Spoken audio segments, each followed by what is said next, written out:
Welcome to beautiful Elora, Ontario on the Civic Holiday Monday. It's the annual tradition. It's Industry Day at Grand River Raceway.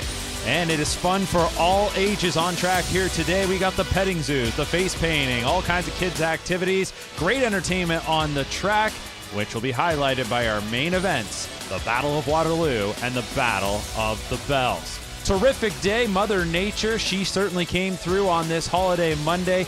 It is warm. There's barely a cloud in the sky, and the track is fast.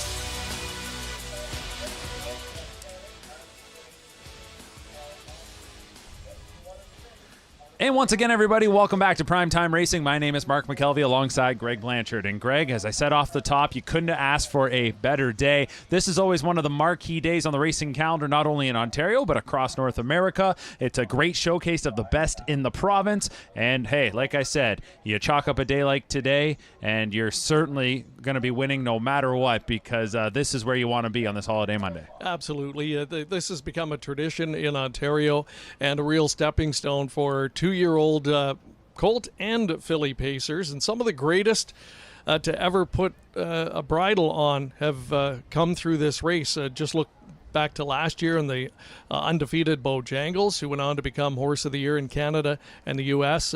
Going back a few years ago. His grandfather, Some Beach Somewhere, just to name a few. So a really important race for two-year-olds on the calendar. But more than important than that, perhaps is celebrating the industry, as you said. And we saw all the youngsters there enjoying the festivities today. So even if they're not necessarily hooked yet on the horses, they're going to remember these experiences as kids, and, you know, that'll be, some of them, anyway, will be the future generation. Grand River Raceway, a perfect spot to get up close and personal with the horses. The drivers doing a nice job engaging with the crowd here today. And coming up on today's show, we've got 4 races to bring your way. Of course, we've got the main events in the Battle of the Bells and the Battle of Waterloo. But, Greg, you mentioned Bojangles winning last year's Battle of Waterloo, and he is back in action here today. A bonus treat, so to speak, in terms of what we've got on the menu. He has not raced since June 24th, when he was defeated for the third consecutive time, actually. He'd been bested in the Pepsi NA Cup at Limson final, then beaten in a gold event against the best colts in the province that he's going to meet up with again here. So this is a return race, a very important race for him. Does this kickstart the back half of his season, or does the frustration and adversity continue for him? Really intriguing race as part of the undercard. So that's an OSS Gold event coming up in race number 10. 11 and 12 are the battles. Before that, we do have a preferred pace, which will kickstart our action. There's one more member of our broadcast team to introduce on this holiday Monday. Let's say hello to Jamie McDonald. Welcome trackside. It is such an exciting afternoon here. We've got the Bells, the Battle of Waterloo, and of course the OSS Gold. We look forward to seeing all of those fillies and colts and geldings out on the track. But it's not just about racing today. It is a community event. We've got a kids fun zone here. Grand River has food trucks, face painting, games. It is absolutely phenomenal out here in the afternoon. What a great community event Grand River Raceway has put on. And of course, we look forward to seeing those 4 feet on the track. Thanks so much, Jamie. Look forward to catching up with the participants over in the paddock, and that's a hub of activity today. Great crowd on track. Right now, we're getting a chance to take a peek at the horses competing in today's 9th race. This is a $25,000 preferred pace, part of what has been a terrific program all afternoon long, and really ramping up here as we get towards the final 4 races. You're taking a look at the group of 9 that's going to go forward here, and for many of these horses, Grand River is some familiar grounds, but for a horse like the one Jack Panic, the Connection's opting to slide over from Woodbine Mohawk Park on a day like today to race for this added purse in this preferred contest here at Grand River. Yeah, this is a quality horse, and yeah, you wouldn't have seen this a few years back when this venue was a half-mile oval. Certain horses would have just simply stayed away, but now on the bigger track, you see more of those top-end horses coming over here and trying their luck on the big oval. Hey, a $25,000 purse, certainly not dissuading anybody either. There's a look at him on screen. I think he's going to be a real big player here from post number 1. But if you watch Grand River on a regular basis, you will note that post 1 isn't necessarily the most advantageous starting position like it is on most half-mile tracks, for example. It would have been the best spot when it was a half-mile oval. Now it ranks around 3rd or 4th best position. And I wanted to get your thoughts, Greg. You know, we're now into our 3rd year of Industry Day being contested on a 5/8 mile track. But how have you noticed this track playing over the last couple of years? What kind of tendencies and biases kind of stick out? It's sort of been up and down, but I think this year in particular, in watching, the speed has really been holding up, maybe even more so than in past years. Seeing a lot of that earlier today on the undercard as well. If you make the front, no matter what the fractions, it seems that horses from back of, say, third or fourth with a quarter of a mile to go have a lot of difficulty in closing unless the front end pace just totally collapses. And with horses of this quality, we're just not seeing those big collapses in the early pace scenario today so far.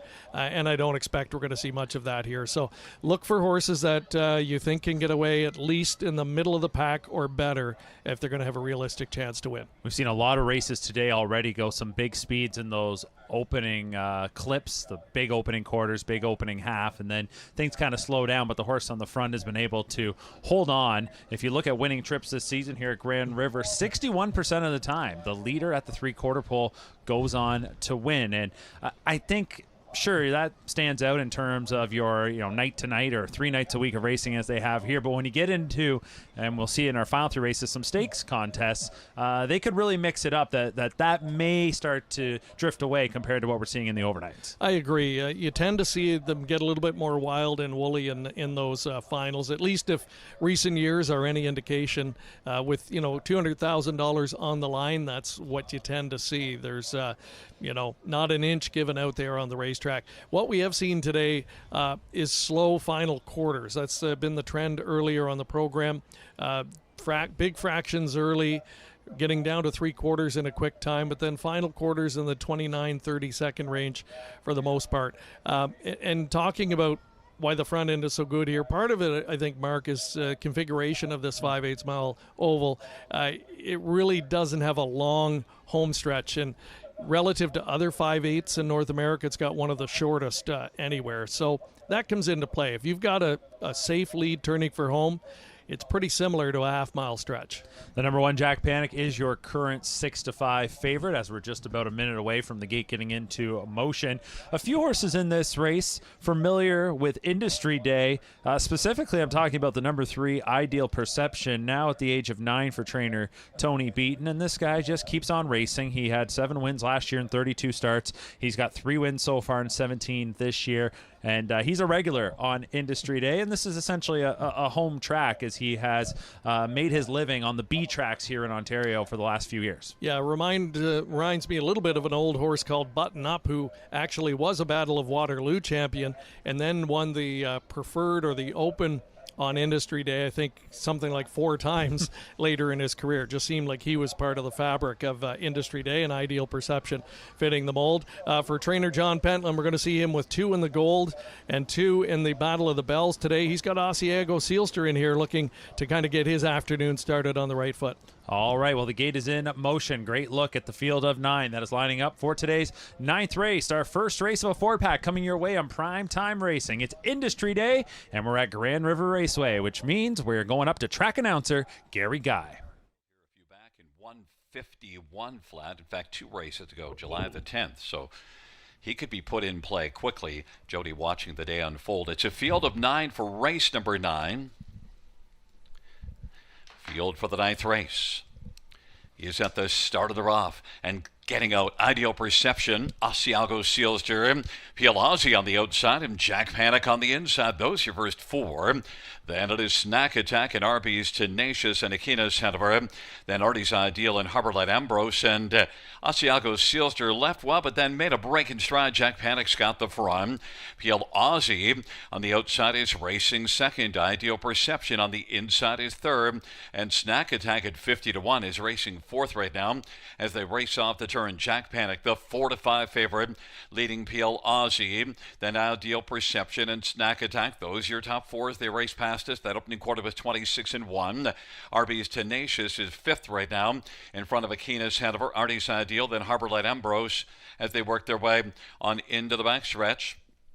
And right now, Jack Panic 4 to 5 on the board, leading on up to the half. 54-1 halftime, and they race the backstretch. Jack Panic, Pialazzi in a good spot at 16-1, but is 2 1/4 back of a very strong Jack Panic. And now there goes Arby's Tenacious now, showing some tenacity, and is coming on and taking over second. Arby's Tenacious looking to bear down on Jack Panic. And Arby's Tenacious is coming to call. Jack Panic, though, looking to pick up that challenge. Leads at a length and 3/4. Arby's Tenacious is second. Snack Attack with a late attack is third. Then about to grab fourth, Akina's Hanover as Pialazzi is packing it in on the inside.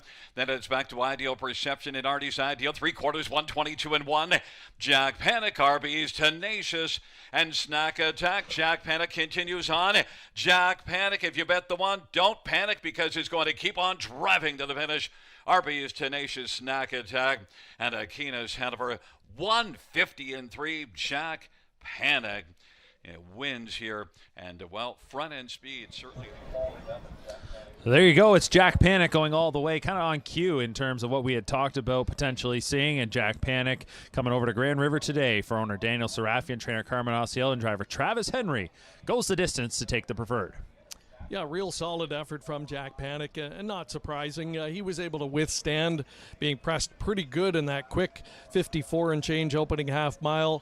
Rolled to 3/4 and had what looked like a real menacing threat on his back in RB's Tenacious T, but that one couldn't get by the wheel in the home stretch. Jack Panic, quality horse, closing in on $500,000 in career earnings now. That is the 20th career win for the 7-year-old son of sports writer Jack Panic, victorious here in our first race on PrimeTime Racing. Coverage of Industry Day 2026 continues when we return, and coming up next, it's the return of the Horse of the Year, Bojangles.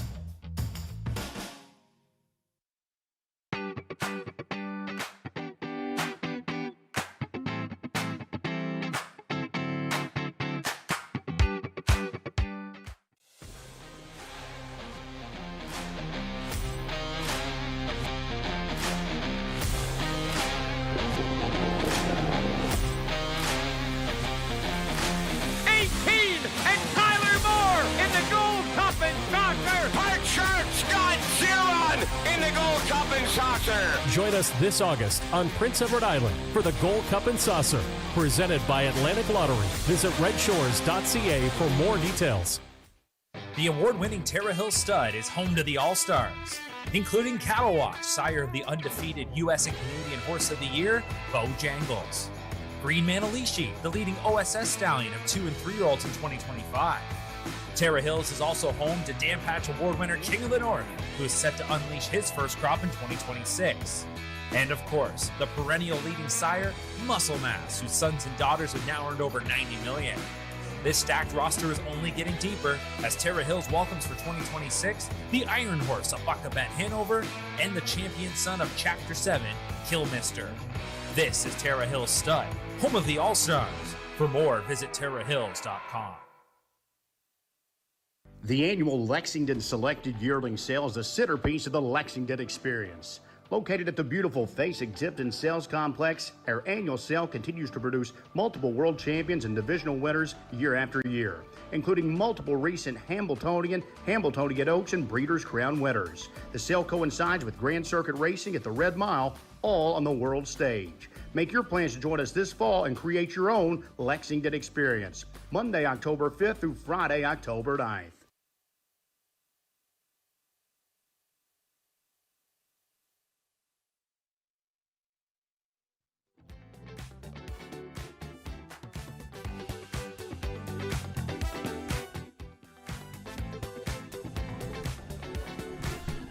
And there was a look at Jack Panic exiting the winner's circle in front of a packed grandstand here today at Grand River Raceway. Jack Panic victorious in today's 9th race, which is the final overnight event on the program as we now shift our focus to the stakes action. And Industry Day, known for the Battle of Waterloo and the Battle of the Bells. But before we get to that, we will have an Ontario Sire Stakes Gold event.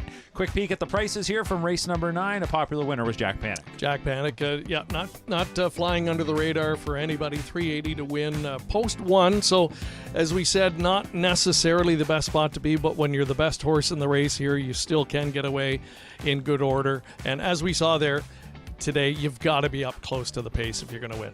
All right, so now, as mentioned, we turn our focus to the Ontario Sire Stakes Gold for 3-year-old pacing colts and geldings. And this certainly caught my eye when the Sire Stakes schedule came out a few months ago, that Industry Day was going to have the Glamour Boys in town. And as it shakes out, we have just one division, so it sets up a $150,000 showdown. We've talked a lot about speed already, Greg, so let's take a look at our track records here at Grand River. Now, do keep in mind the track has only been a 5/8 for now a third season, so all these records are very recent. But first up, we got the 3-year-old pacing colts and geldings. This is going to be a tough mark to beat. 49 flat happened last year on Industry Day, All-Star Maniac. The 2-year-old records, though, I think could be in jeopardy. I think they could be. I agree wholeheartedly. 49 is going to be tough to beat.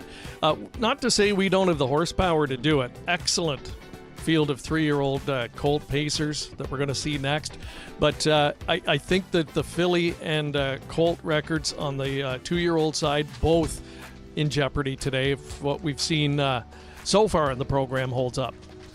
One of the participants in the upcoming 10th race, the Ontario Sire Stakes Gold, is going to be Borderline Mobby. James McDonald is his usual pilot, and he'll team up with him here today. Borderline Mobby has really taken another big step forward in recent weeks. He's got a big chance today from the rail, and Jamie caught up with James a little while ago.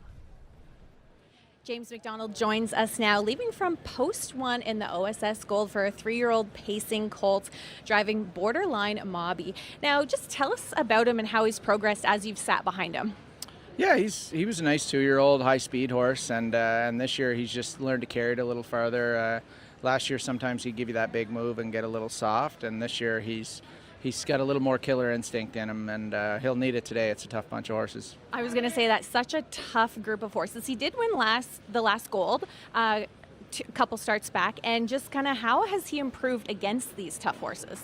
Yeah, early in the year I was just kind of hoping to chunk away and get pieces, and then last time worked out a nice trip, and he was able to get the job done. So the group changes a lot week to week and month to month, and as the year goes on. So I'm hoping he'll get another good effort tonight, and if he does, then I think we should be close. It's just the second time around the track here at Grand River. Now, does track size matter as a driver when you're going?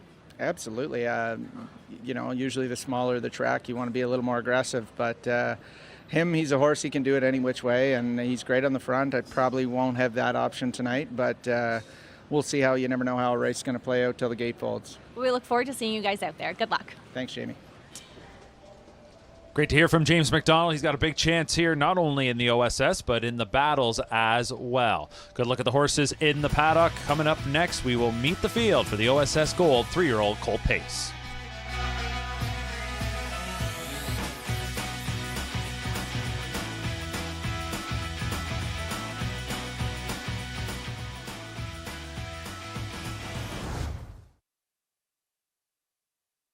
Canada's premier yearling auction, the London Classic Yearling Sale, returns this October.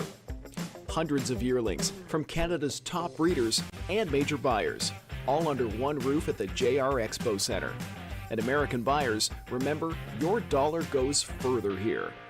From the world-renowned Ontario Sire Stakes program to the Grand Circuit, London Classic graduates compete at the sport's highest level. You can't afford to miss the London Classic Yearling Sale, October 13th and 14th. For more information, visit londonclassic.ca. Winbank Farm of Canada's home to 9 outstanding stallions, including Metro-based champion Captain's Quarters, who's new in 2026.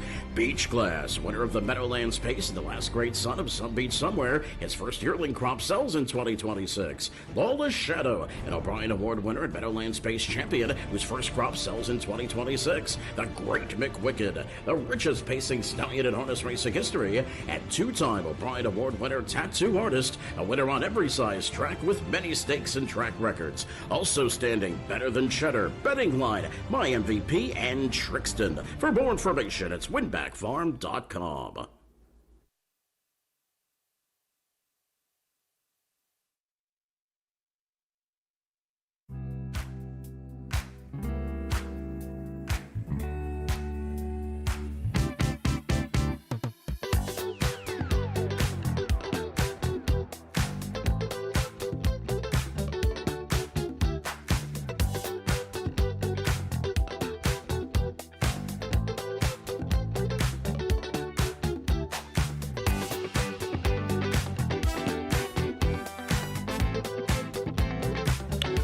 Where else would you want to be on this holiday Monday than right here at Grand River Raceway? The entire family in attendance. And, well, if you couldn't be with us here on track, we're glad to have you tuning in to our coverage here on PrimeTime Racing. Mark McKelvey, Greg Blanchard, Jamie McDonald, and our entire crew behind the scenes wishing you a happy holiday Monday. And Greg, the summer really flying by. We're now into the month of August. Generally, Industry Day would come up just after the Hambletonian, but with the way the calendar falls, that big day of racing is coming up this Saturday at the Meadowlands. PrimeTime Racing will have coverage of that as well, and we are really into the thick of things right now, and I can't believe it, but summer, it's really flying by. Yeah, I mean, it's such a fun time of year if you're a horse racing fan, but on the other hand, you're getting a little bit sad because you're right.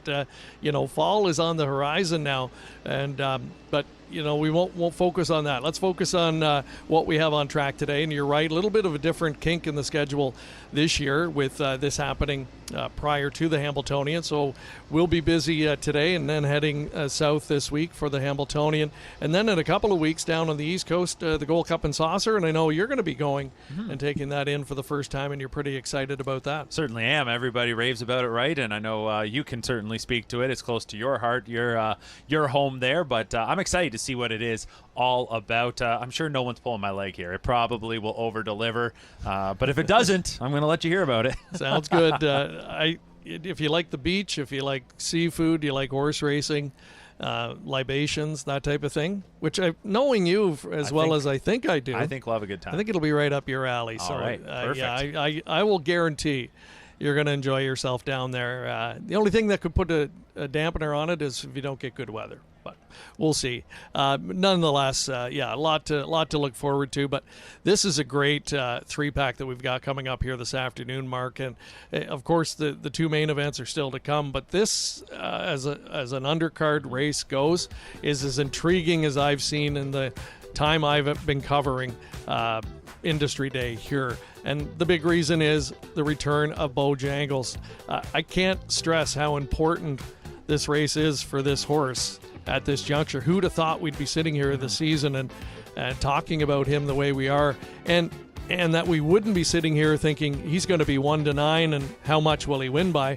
We're wondering today, will he be able to bounce back and win? That is the question mark, right? And I think it was disappointing to see how the North America Cup went, because I think a lot of us had these visions of here's our next Some Beach Somewhere. Here is our next generational horse. And I'm not taking anything away from him. His rookie campaign was ultra impressive. Horse of the year in both Canada and the U.S. Grade 1 wins in the Metro Pace, the Breeders' Crown, where he had to earn them. And he fought off some really good horses. But just shows how tough it is to stay at the very top. And he got knocked off in the North America Cup.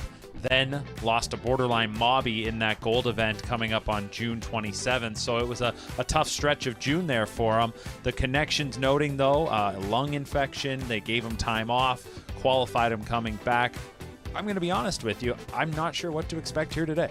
I'm not sure. I caught up with Bob McClure this past weekend at Mohawk. He's not sure, and Ian Moore's probably not sure, right? They obviously think he's ready to come back here and compete today, but only the horse will be able to tell us, and he'll tell us in a few minutes from now in this race. But I think everybody's optimistic and hoping that he's going to bounce back and be the Bojangles that we expected coming into the season.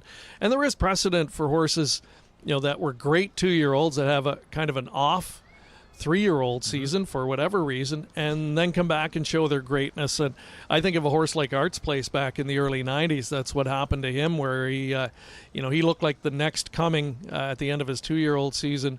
At 3, got overshadowed. He just wasn't as good, got overshadowed by Precious Bunny, but came back at 4, and they mapped out a game plan with him, and he came back and rattled off an undefeated season against the best older pacers in North America that really cemented his legacy, and then went on to be one of the most prolific stallions of all time. So, still a long way to go.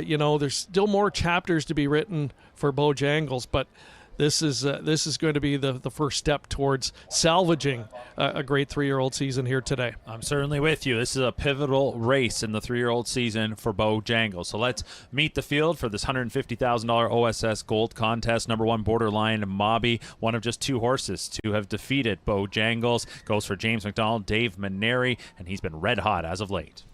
Here's one of the long shots just given her. It's going to be a tall order for this guy. He has not tackled Gold Rivals as of yet. He did win a grassroots event 3 back. He'll have a good post to work with Trevor Henry driving. Another Doc Moore trainee is Odds on Bullfrog, taking the step up to the gold level on a 3-race win streak. Travis Henry drives. No wait list, hard-hitting son of Cattle Wash. Only a 2-time winner in 24 races lifetime, but over $200,000 in earnings. John Pentland sends a Redland Rocket Man. He was second to Borderline Mobby on June 27th in the most recent gold. Last year's Battle of Waterloo champion, Horse of the Year in Canada and the U.S., returning to action today, Bojangles from Post 6. Number 7, another Pentland trainee who let the dogs out. Mark McDonald drives. McDonald already with a win on the card. Was 4th, beat just a length in that gold race on the 27th.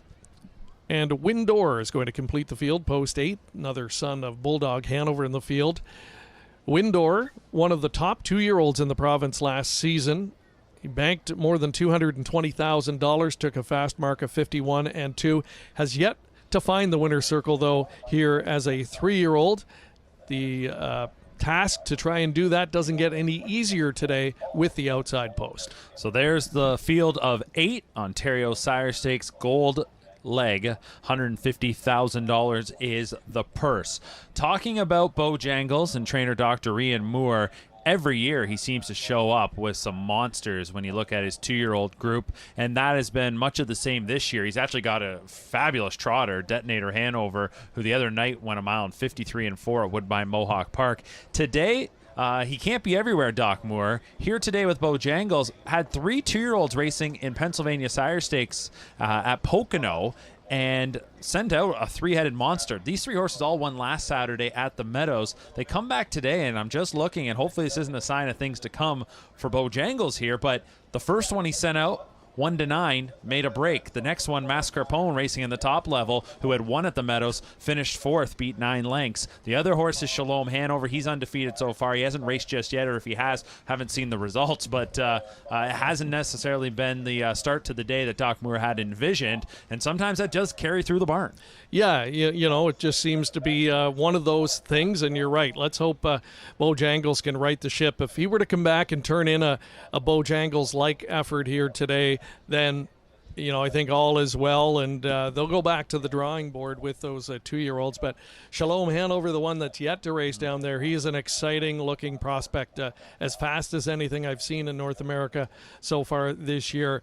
But, he'll have a long way to go to match the 2-year-old season Bojangles put together last year, and one of his early wins, of course, came right here in the Battle of Waterloo. An important race in the OSS standings this year for him as well. He sits second currently.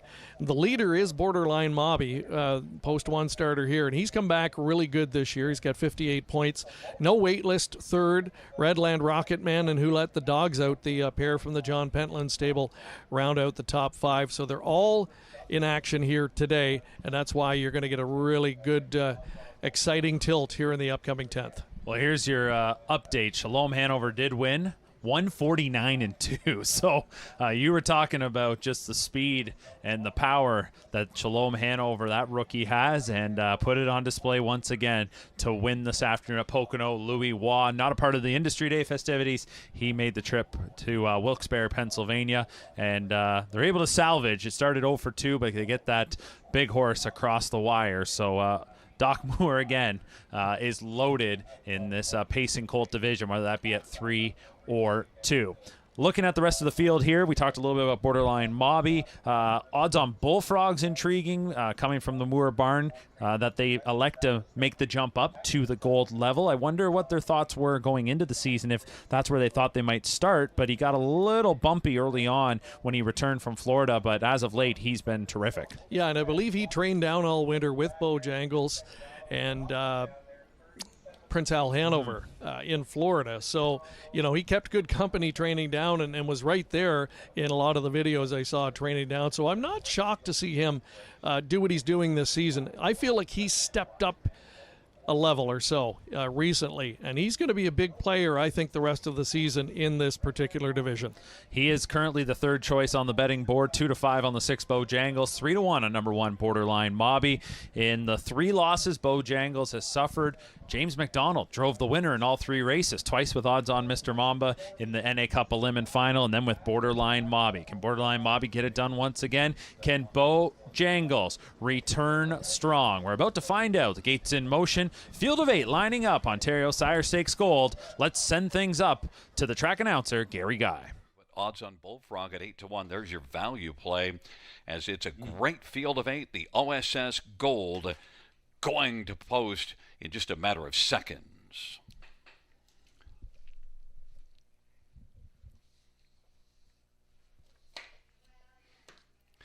The field for the 10th race, the 37th Annual Industry Day here at Grand River Raceway. Field for the 10th race is at the start of the rough. No wait list is going to blast. Bojangles from the outside. Redland Rocket Man. Borderline Mobby's on the inside and getting out alertly, but no wait list is not waiting around. Has got the front. Redland Rocket Man. Bojangles still working on the outside, but now taking back a little bit as Borderline Mobby will be third. And then Bojangles is on the outside fourth, but didn't want to back into the 4-hole just yet. Redland Rocket Man is on the outside and is coming on and has got the lead at 15-1. Redland Rocket Man takes over. No wait list is racing second. Bojangles is still on the outside. Bojangles is 2-5 on the board and hasn't seen the inside yet and is challenging Redland Rocket Man as they had a quarter at 25-4. Bojangles in primetime bomb McClure. Redland Rocket Man is racing second. No wait list is third. Borderline Mobby's on the inside fourth. Just Given Her is fifth. And sixth is Odds on Bullfrog kicking into gear now late. And then Windor. And who let the dogs out? Bojangles has yet to clear and is being parked out by Redland Rocket Man, who turns back Bojangles. And here comes Borderline Mobby. Out 3 wide and coming on gamely now, as Bojangles is backed up to third. Odds on Bullfrog now is moving, and off that half of 52-3, they head by 3/4.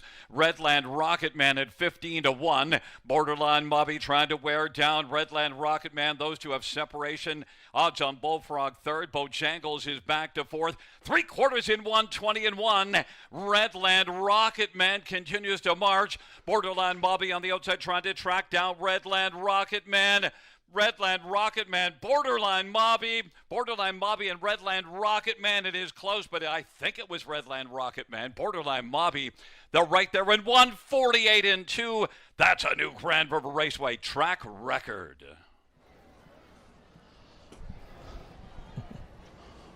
What a showdown here in the Ontario Sire Stakes Gold, and it is Redland Rocket Man who holds off Borderline Mobby, but you got to go back to that middle half with Bojangles trying to press on to the lead. Could not get around Redland Rocket Man, who puts up just absurd fractions and still finishes the job in an all-time Grand River record of 148-2. Yeah, it doesn't get much more impressive than that, does it? He took matters into his own hands here today, and Jody thought there's only one way to win this race, only one way to do it, and the horse delivered. And Borderline Mobby did everything he could do in chasing. He turned in his race on any other day, would have been a winning effort, but came up against a juggernaut today in Redland Rocket Man. And this is a colt that deserves something like this. You know, coming in, only had a mark of 152, but had been faster than that many, many times and had been chasing some of the best in this division and in North America. So he gets his moment in the spotlight today, and boy,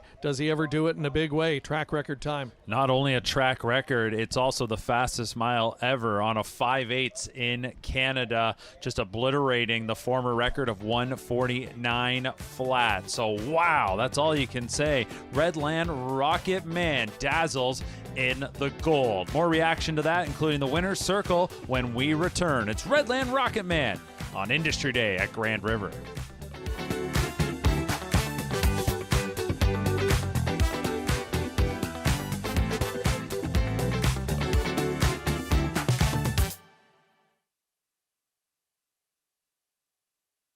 Congratulations to everyone who purchased yearlings at our sale last year.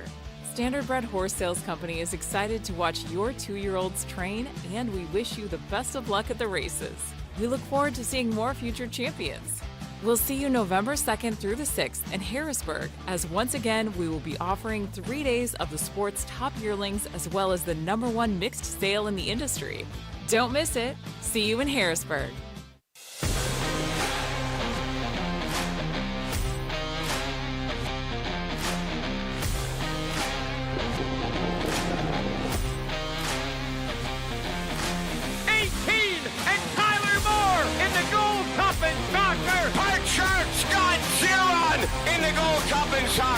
Join us this August on Prince Edward Island for the Gold Cup and Saucer, presented by Atlantic Lottery. Visit redshores.ca for more details.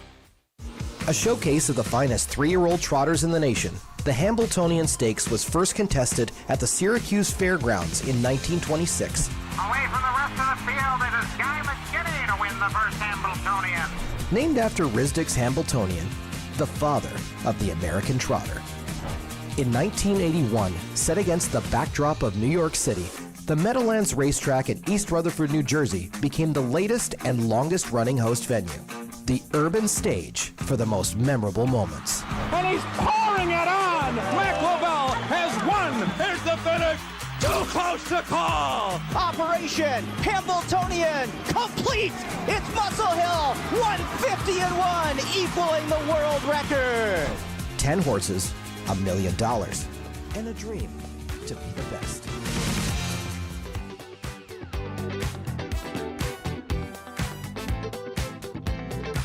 There's a look at Redland Rocket Man stepping into the infield winner's circle on Industry Day. Winner of the Ontario Sire Stakes Gold in a track Canadian record time, 1:48.2. And there's a big crowd on hand here.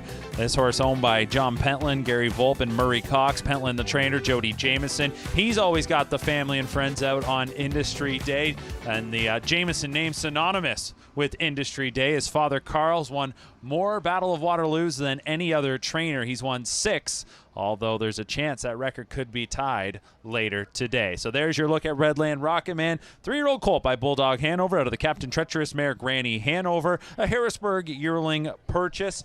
Raced in the Pepsi North America Cup earlier this year. Finished 8th.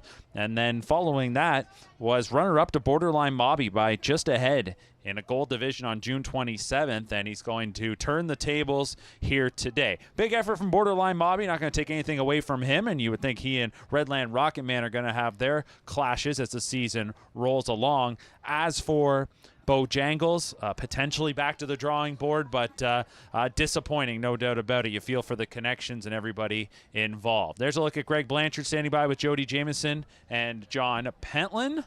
Looks like the two of them are going to join them, so we'll wait for the cue from the crew here at Grand River Raceway before we kick things over. But there's your look at Redland Rocket Man, a tremendous performance here today. And this was the one race we thought maybe wouldn't touch the track record compared to the 2-year-old fillies and the 2-year-old colts, but they crushed it. Let's go now to Greg Blanchard. We're going to start with John now. What a way to get your first win of the season, and we were talking about it on the show there. This is a colt that deserved a moment like this, you know, and he's been banging heads with the very best. Were you shocked to see him do what he did today, or did you feel he could? I wouldn't have been shocked for him to win. Kind of shocked when he got to the half in 52 and still dig in like he did. I mean, kudos to the horse. Kudos to Jody for keeping him alive. He's a hell of a horse. And kudos to Logan McMurrin. This horse is trained at Ideal Training Center for Logan, and that young man's done an outstanding job with my stable there. he deserves as much credit as I do and Jody. Pending everything goes good coming out of this race, what's going to be his game plan here for the next few weeks? He doesn't have a whole lot more on his plate. He's got the rest of the Sire Stakes, the Simcoe. I think that's about it for him this year. He looked like a nice colt last year, but I didn't overstate him. Maybe he'll be fresh coming out of this year. All right. And you got a nice 1-2 punch in the Battle of the Bells. We'll let you go get them ready. Good luck. Thanks. And Jody, just walk us through the race. I mean, that was action-packed. You were full tilt start to finish. Did you think that was the way you had to do it to win? That's exactly how I mapped it out, the race to go. No, I'm just kidding. But we were pulling up on the backside, and James says, you can give me whatever money you want. I could have 1,000 guesses, and I've never guessed that the race was going to go that way. These guys are the best drivers in the world, that race on these tracks night in and night out. And, we a lot of us just drive with reaction. So the way it landed, I wasn't going to get a hole, so I had to keep pushing, and really I paid for it 25-4, and put Doug in a position to make a decision. And when he turned me loose, we were still flying, and we got through here, and I was going to let Bob go. I'm fully not going to take Bojangles because he's going to usually take you where you get, but something told me when I seen the half flash up 52 and 3, like we were already kind of, we were pot committed, I guess, by then, and I thought there's no sense sitting behind him now, and he only needed about an inch to clear, and I just turned him back on, and when I did, I thought it was the right decision, and for about 10 steps until James got up beside me, and I thought, it's James, he's going to go by you. I'm used to that now. And but this horse just dug in deep, right to the wire. And I couldn't believe it. I thought maybe we're coming a little slower, but 48-2 is just maddening, crazy. Incredible. So congratulations on this win. Quick looking ahead to the last couple of races here today. How do you like your chances today? Oh, I love my chances. We have 2 fillies in it. There's 9 in it, so it's a bit problematic with a lot of horses in the race. We got 1 and 7, so my daughter owns the 7, a small piece of the 7, and Dad and I own both fillies. So it's nice to be in these races. We're just going to try to get some of the money now. Well, we know on Industry Day you never discounted Jameson, that's for sure. Good luck with that one as well. Thanks a lot, Greg. Jody Jameson guiding Redland Rocketman to a track record performance 148-2. Thanks so much, Greg, and great to hear from Jody Jameson and John Pentland, and you can see a little bit of amazement in both of them in what we've just saw from Redland Rocketman, and that's why Jody is a future Hall of Famer. Gets the job done with this guy who returns 33-70, 17-40, 980. Job well done if you tabbed Redland Rocketman to come away in this race. Borderline Mobby second, 463.10, and odds on Bullfrog, the stablemate of Bojangles, did come up for third, pace 630 to show. $231, that $2 exacta. So the fireworks, well, they are certainly firing, and we still got 2 races to go. The Battle of the Bells is coming up next. You're watching Industry Day on PrimeTime Racing.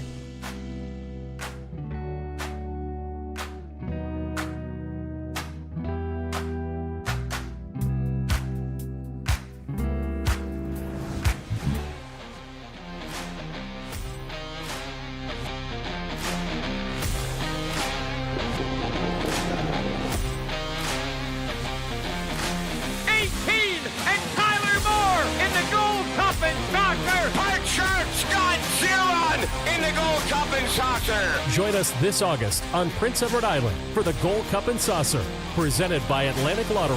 Visit redshores.ca for more details. The award-winning Terra Hill Stud is home to the All-Stars, including Cattle Watch, sire of the undefeated U.S. and Canadian Horse of the Year, Bojangles. Green Manalishi, the leading OSS stallion of 2- and 3-year-olds in 2025. Terra Hills is also home to Dan Patch Award winner King of the North, who is set to unleash his first crop in 2026. And of course, the perennial leading sire, Muscle Mass, whose sons and daughters have now earned over $90 million.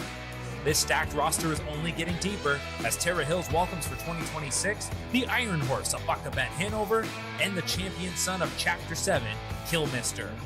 This is Terra Hills Stud, home of the All-Stars. For more, visit terrahills.com. The annual Lexington Selected Yearling Sale is the centerpiece of the Lexington experience. Located at the beautiful Face Exhibit and Sales Complex, our annual sale continues to produce multiple world champions and divisional winners year after year, including multiple recent Hambletonian Oaks, and Breeders' Crown winners. The sale coincides with Grand Circuit Racing at the Red Mile, all on the world stage. Make your plans to join us this fall and create your own Lexington experience. Monday, October 5th through Friday, October 9th.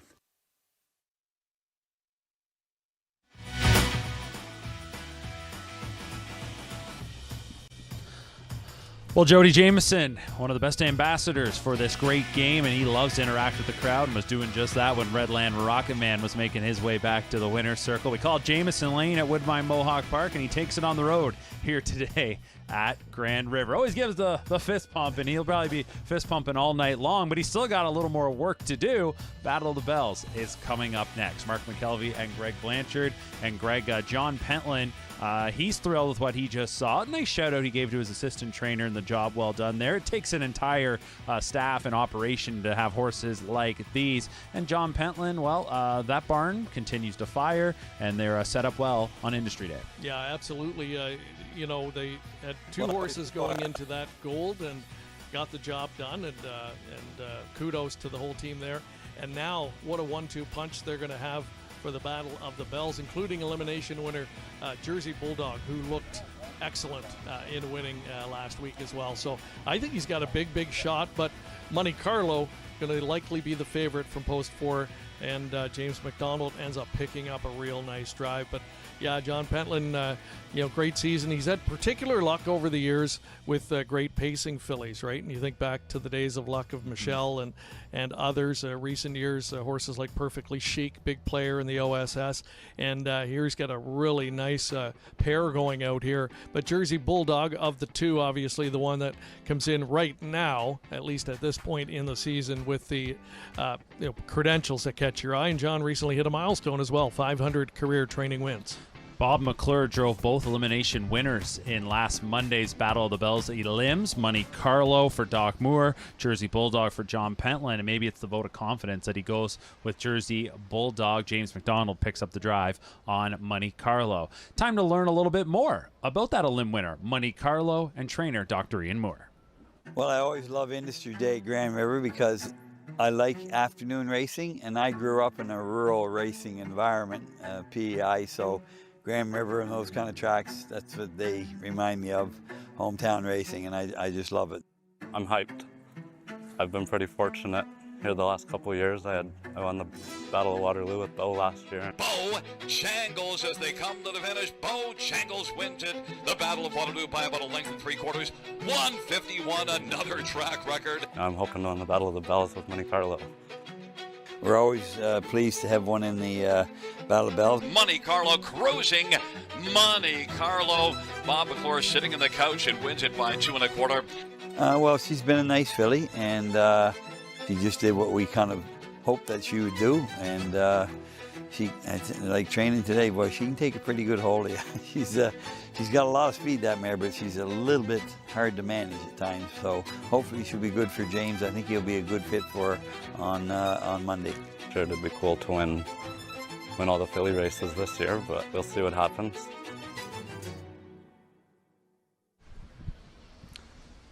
Thanks so much to Doc Moore and the gang for taking a little time to talk about Monte Carlo over the last few days. She was very impressive in her elim, so too was Jersey Bulldog. But sticking with Monte Carlo for a second, she's a daughter of Bulldog Hanover out of the Some Beach Somewhere mare. She's some treasure. She brought $175,000 US as a yearling at the Lexington Select Sale, and it was Brad Grant that purchased her. That's not a surprise. Brad Grant, of course, part of the ownership group of Bulldog Hanover. But what's interesting is he goes over to Doc Moore to train this filly. And I don't know if it's just, Doc Moore's been having success for many years, but this is a combo I'm not sure we've seen too much. So interesting to see Brad Grant send a horse Doc's way. Yeah, I guess when you're dabbling in horses like that, you want to go to trainers that have been having the ultimate success, and not many, if any, in Canada certainly have had more than Doc Moore, especially in the last couple of years. A back-to-back O'Brien Award winner has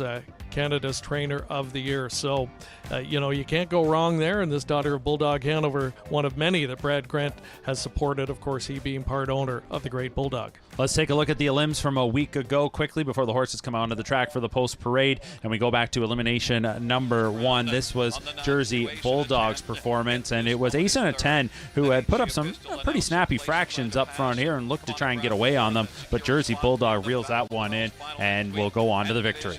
And that's impressive. The fact that I had to gain a lot of ground in that third quarter just to reel the horse in and then go by. And as we've seen today, it's very difficult to go by a horse on the lead turning for home here today, no matter what the fractions. She went by and she widened at the end in the fastest of the eliminations. This is a filly that's primed and ready for today. It was McClure again in elim number 2. This time Money Carlo, and this time it's all the way on the front end. Wins by 2 lengths in 152. 27-4 on the end of it after a 27-second opener, and she was ultra impressive. She was on cruise control here, so not quite as fast, just a tick slower in 52, but look at the body language, doing it quite easily. She's another daughter of Bulldog Hanover, so very likely we're going to see a Bulldog Hanover win here after a Bulldog Hanover colt sets a track record in the gold. So an important day for that stallion too, as he tries to match strides, so to say, with Cattle Wash, who's been the undisputed king,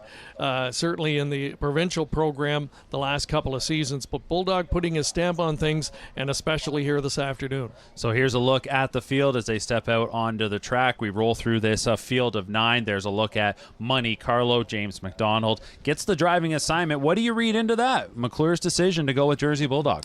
Yeah, I think, combination of things. He's had a good run over the years with John Pentland and partnering with him, and drives many of his horses, shares ownership in some of them.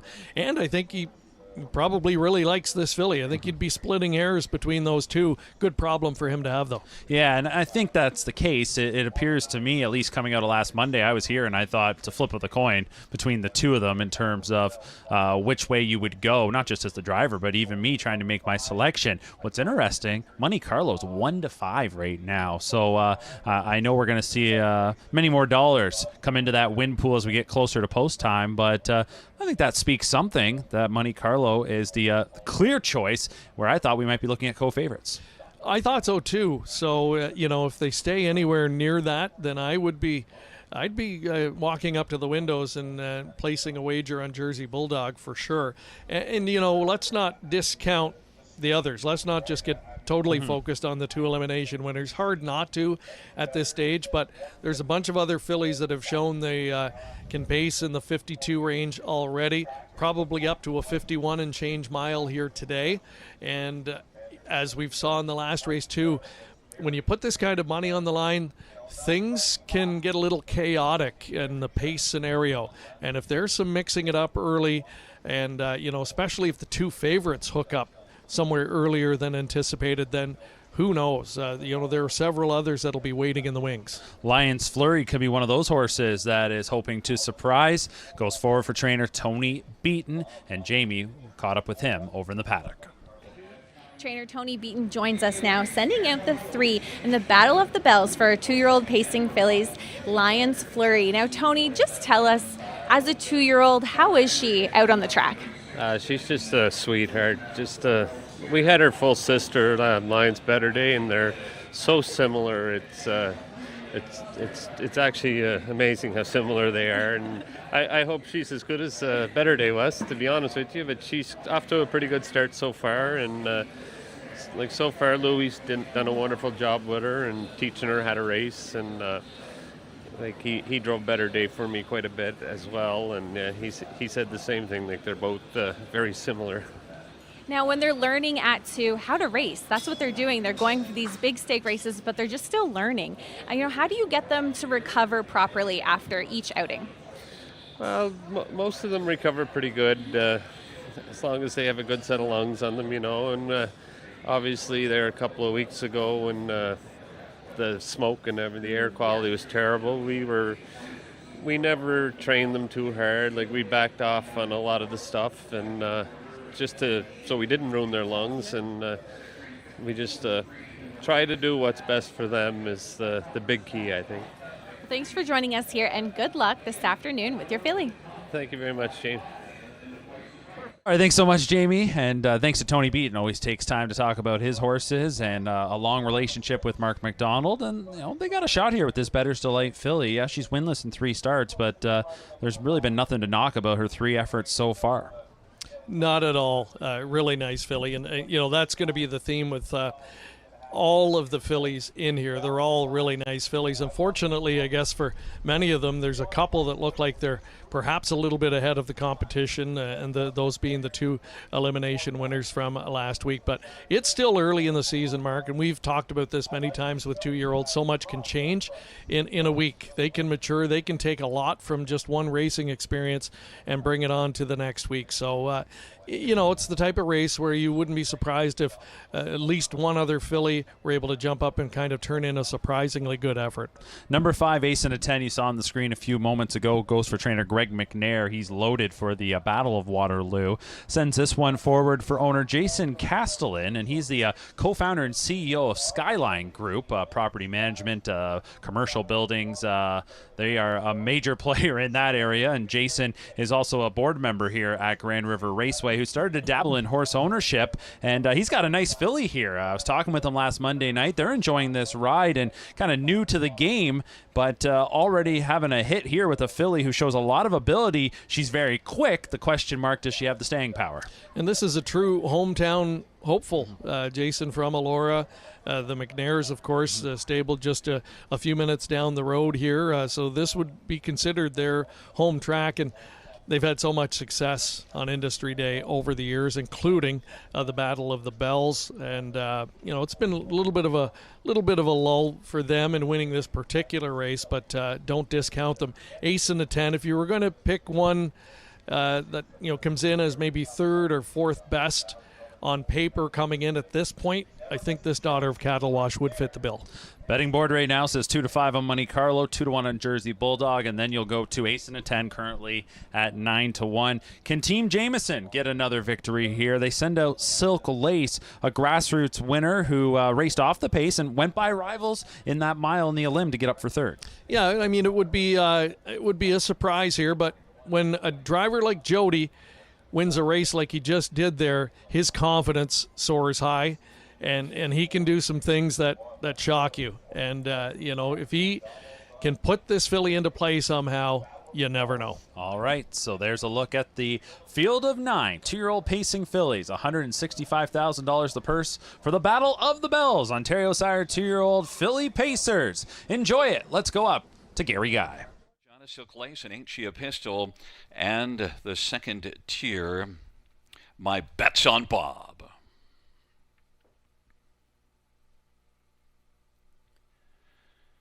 Field of 9, the 11th race, the Battle of the Bells final.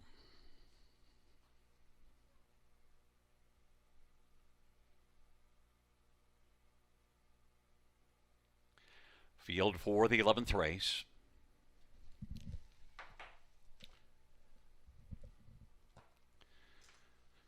With their positions at the start, Ace and a 10 is going to fly out now with Monte Carlo, who's also leaving. Monte Carlo gets to leave inside of Ace and a 10 and is going to press on. Monte Carlo, Ace and a 10, the top 2, but Ace and a 10 is going to drive now and come on and take the lead from Monte Carlo. Monte Carlo went off stride. Jersey Bulldog is racing position 2nd, and then it is Cattle Bell as the field races their way to the opening quarter, and now moving up, there goes Jersey Bulldog against Ace and a 10. Jersey Bulldog takes over, 27-second opening quarter, and then Ace and a 10 is racing 2nd. 3rd in line is Cattle Bell as they race their way on past us, and then 4th on the inside is Lions Flurry. Then it is My Bets on Bob and Rhymes with Regina, Silk Lace and Ain't She a Pistol, and Monte Carlo is trailing the field after a break in stride.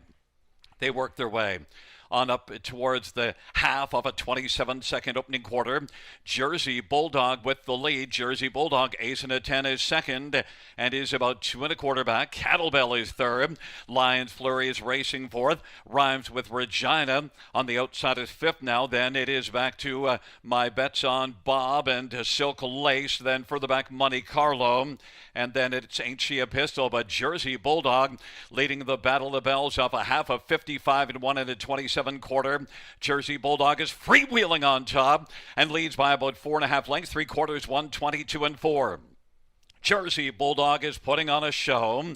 Ace and a 10 is second line, Flurry is third, and Cattle Bell. Silk Lace now is going to kick in late and try to come on and get a big piece, but as they come on down the stretch drive, it's the Jersey Bulldog show in the Battle of the Bells.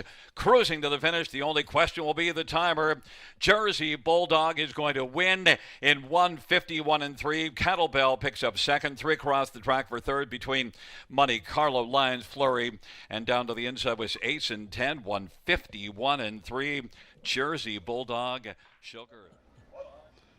Well, Jersey Bulldog just cruises to victory in the Battle of the Bells, 151 and 3, a fifth quicker than her Elim score, new life best. Daughter of Bulldog Hanover for Pentland and McClure. And the complexion of this race, well, it changed just ahead of the opening quarter. It did, and who knows if Monte Carlo was going to be able to handle this filly today or not.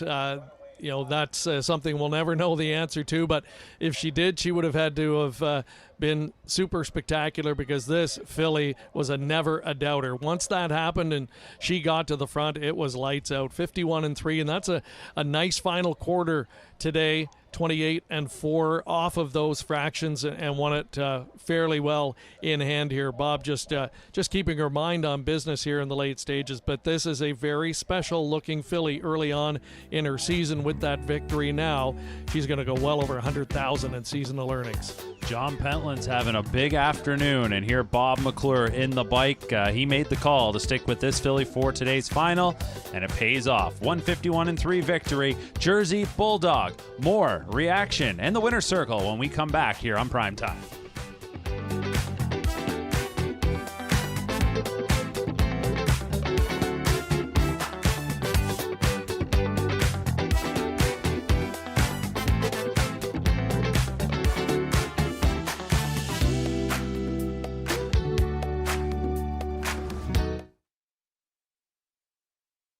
Canada's premier yearling auction, the London Classic Yearling Sale, returns this October.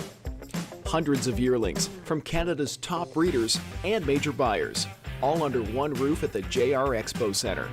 And American buyers, remember, your dollar goes further here.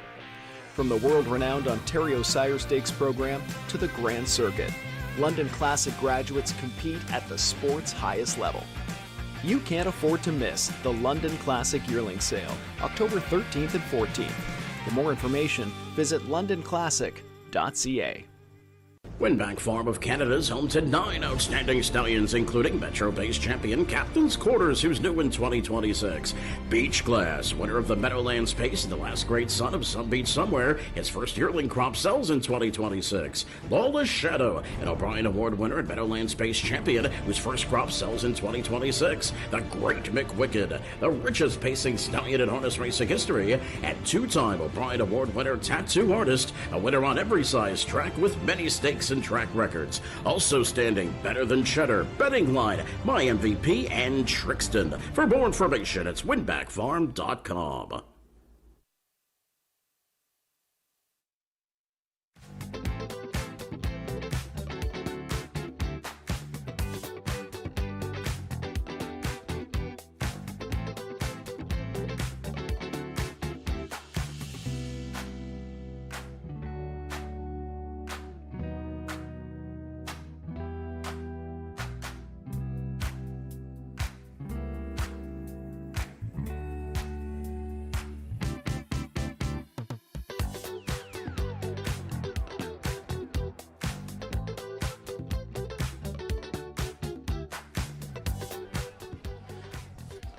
There's Jersey Bulldog, winner of the 2026 Battle of the Bells. Daughter of Bulldog Hanover, calmly making her way back, just soaking up the moment as Bob McClure. He'll have his family with him. Big crowd gathering in the winner's circle as it is Jersey Bulldog winning the Battle of the Bells.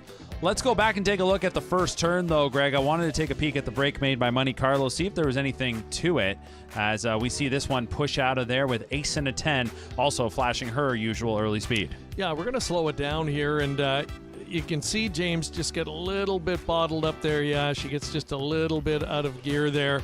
And, the Bulldog Hanover fillies, what we've seen so far from some of them is they can get a little bit hot under the collar.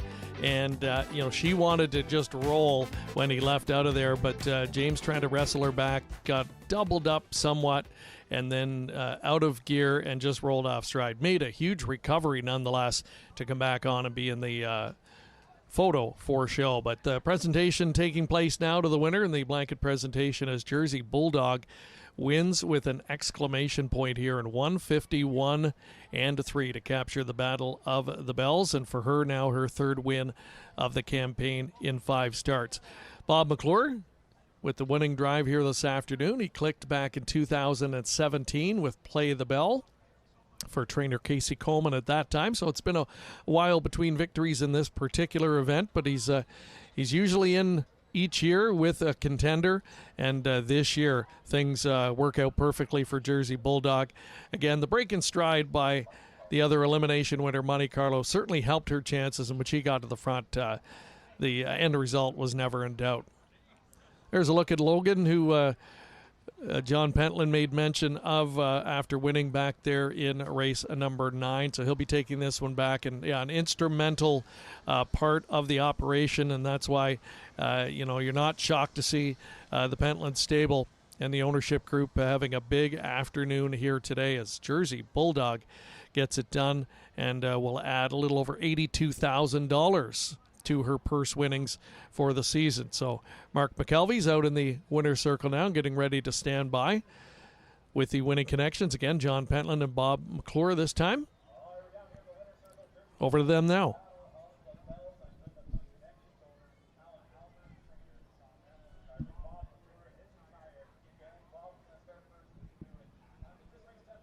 Going to the opening quarter, did it change how you approached it? Yeah, I figured that. Joined by the Winning Connections owner, Alan Albert, trainer John Pentland, and driver Bob McClure and his entire gang. Bob, I'm going to start first with you. And, this race definitely changed going to the opening quarter. Did it change how you approached it? Yeah, I figured that Monty would work her way to the front, and it would just be a battle. It would be, two great fillies going head-to-head. But, it's not the way I wanted to win. I would have liked it straight up. But, 2-year-old racing, that stuff happens. You know the fillies very well, and you had a tough decision. Can you tell us a little bit about what went into this decision to go with this filly? And obviously it paid off. Yeah, I'm telling you, that's the hardest decision I've ever had to make. Monte Carlo undefeated, uber talented. Wouldn't have surprised me if she shattered the Canadian record today. And John's filly's she hasn't done a thing wrong since, I've gotten a chance to sit behind her. But you know what, I couldn't split the fillies. It was deadlocked to me. They were both extremely talented, both won very easy. So my relationship with John, he's been in my corner for a long time. It all came down to, I could settle finishing second to Monte Carlo, but it would have hurt finishing second to Jersey Bulldog and not me in the bike. You always got your family and friends here today. This is a special day, isn't it? It's a great day. It's a great day all around. I've been coming here since I was a kid, obviously, and I look forward to it every year. It's been a rough day so far, but, not for John, but for myself. But you know what, I'm glad I got them to the winner's circle, or I was going to hear about it all day. Ryder's friend Lincoln's been betting on me all day, so, he might have broke even now. Nice bounce back. Congratulations on the win. Thank you very much. All right, Bob McClure. John, as mentioned, it's been a wonderful afternoon. Tell us about this filly and the talent that she is. She's been good all along. I didn't actually get her. I had her up at Josie Shetler's at the Amish there. We couldn't bring her back to Dorchester. The strangles could never get, taken care of properly there. She went from there to Ideal Training Center. Logan looked after her for a while, and then when everything was clear, we brought her to Dorchester. My groom, Nancy Grettig, who is the best groom in the world. Well, I know she is because she won the award last year for being the best groom. She deserves a ton of credit.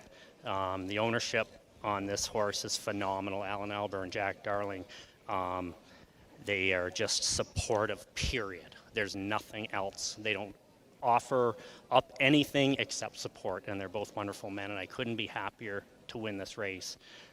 for myself and for those guys. We've talked a lot about the operation and the team that it takes. Speaking of the team, when Bob said he was going to drive your filly, was that a big vote of confidence? I think so. Like, I know what Bob thought of her, even after that grassroots victory. Like, I know that, she was, Bob kind of, he set her on a pedestal, but so did he have, the same with Ian's horse and that. So I don't know if Bob could have made a wrong decision, but I think this worked out well for us, so I like the decision he made. It certainly did. Alan Albert, I just want to bring you in quickly for a second. Talk about working with someone like John Pentland and the entire team. It's fabulous to work with him and Nancy. It's just been great, yeah. And what's this win mean to you today? Oh, it's a terrific win. Yeah, it's a great win for us and the horse and the whole team. Like John said, it takes a village, and today the village works, so yeah, we're very happy with the horse. Congratulations on the win. Thank you very much. All right, Jersey Bulldog wins the Battle of the Bells. The main event, the Battle of Waterloo, is coming up next. There is a look at Jersey Bulldog putting the finishing touches on this year's Battle of the Bells. As Mark said, the main event, the Battle of Waterloo, coming up on the other side.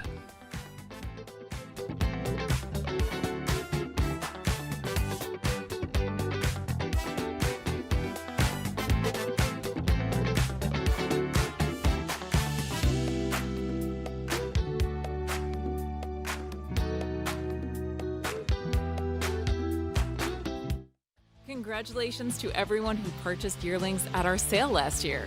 Standardbred Horse Sales Company is excited to watch your 2-year-olds train, and we wish you the best of luck at the races. We look forward to seeing more future champions.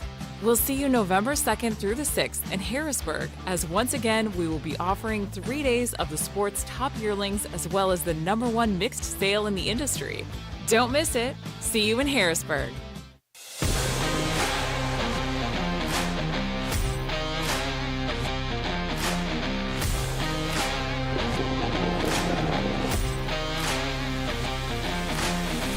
Fans note the inquiry pertains to number 5, Ace and 10, and number 4, Monte Carlo goes on short. Join us this August on Prince Edward Island for the Gold Cup and Saucer, presented by Atlantic Lottery. Visit redshores.ca for more details.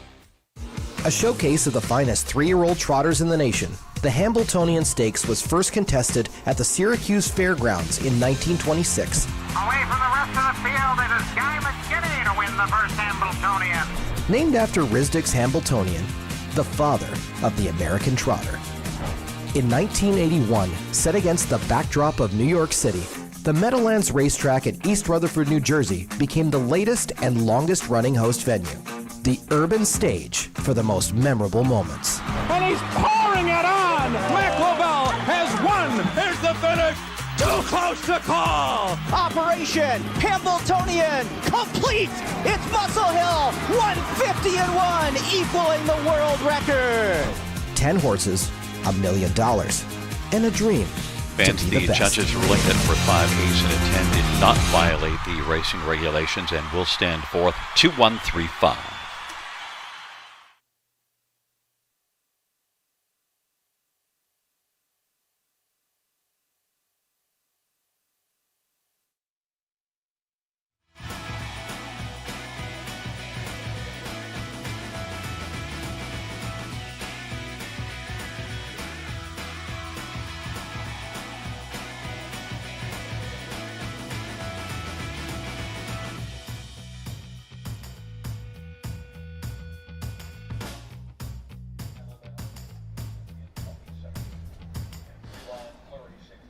On Industry Day 2026, Jersey Bulldog etches her name into the history books as she becomes the latest winner of the Battle of the Bells, a race that started, close to 20 years ago now. Doesn't feel that long ago, but time certainly does fly, and it's Jersey Bulldog who ends up being a gift of a price, I think it's safe to say, Greg, if you were backing her. $7, you're not going to get that price next time. No, it's really hard to figure why. I thought it was splitting hairs, trying to decipher who looked more impressive in the eliminations and coming into today. I thought either filly could win, depending how the trip went. So $7 in hindsight, if you were in the corner of Jersey Bulldog, was an absolute gift. And some nice prices underneath, of course, getting the other favorite out of there. The Battle of the Bells just went official. It was a lengthy inquiry. The judges were looking at that racing action going to the opening quarter, determined that fourth place finisher number 5 Ace in a 10 did not commit any rules violations, so that one will stand as the fourth place finisher. Of course, now official, and with that, we flip the page to the Battle of Waterloo. Ace in a 10 was trained by Greg McNair, and Greg McNair is going to send out 3 starters in today's Battle of Waterloo with an opportunity to tie Carl Jamieson for the most wins in this illustrious event. Yeah, I think he's got a great opportunity to do it here today. He's got a really nice 1-2 punch going into the final this afternoon, or 1-2-3 punch, I should say. And Greg, yeah, we talked about it, just able to up the road here, has such a long history with this particular venue, perennially leading trainer in the Ontario Sire Stakes. He is the defending champion in the OSS program. He's leading the standings again this season, and I would say maybe one of the best looking overall groups that we've seen him unveil ever, which is saying something. So he will be formidable here in looking for his 6th historic win today, if he can get it, tying Carl Jamieson, who has owned this race since its inception. Going for number 6, the first 5, all with his son Doug McNair in the bike. Doug's going to drive number 4, C-Script, part of that 3-headed monster from the McNair barn. Let's learn more about their Battle of Waterloo trio.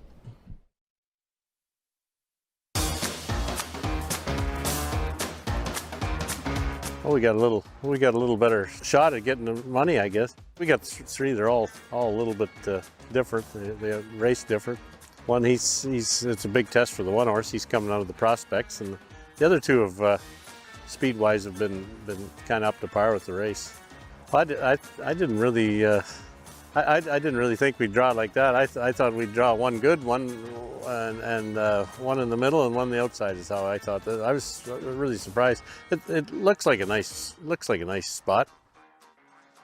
Well, he's always been pretty. He was a nervous horse in the stall, but real laid back to jog and train, and he was all winter long. If you ever had people come in to see you or something, they always got to drive C-Script because he was one of the nicer ones to train. Will Ferrell, he come a little bit later. He was up at Josie's place, Shetler's all winter, and he come along. But he's had a nice bit of speed. He's been here for a while, but he's a little more willing than the other 2. Like he's more aggressive, I'd say. Swooper, he was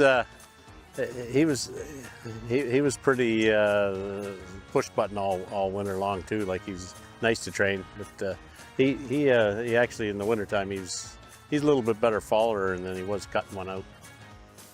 We're just hoping they can put a good showing in for themselves.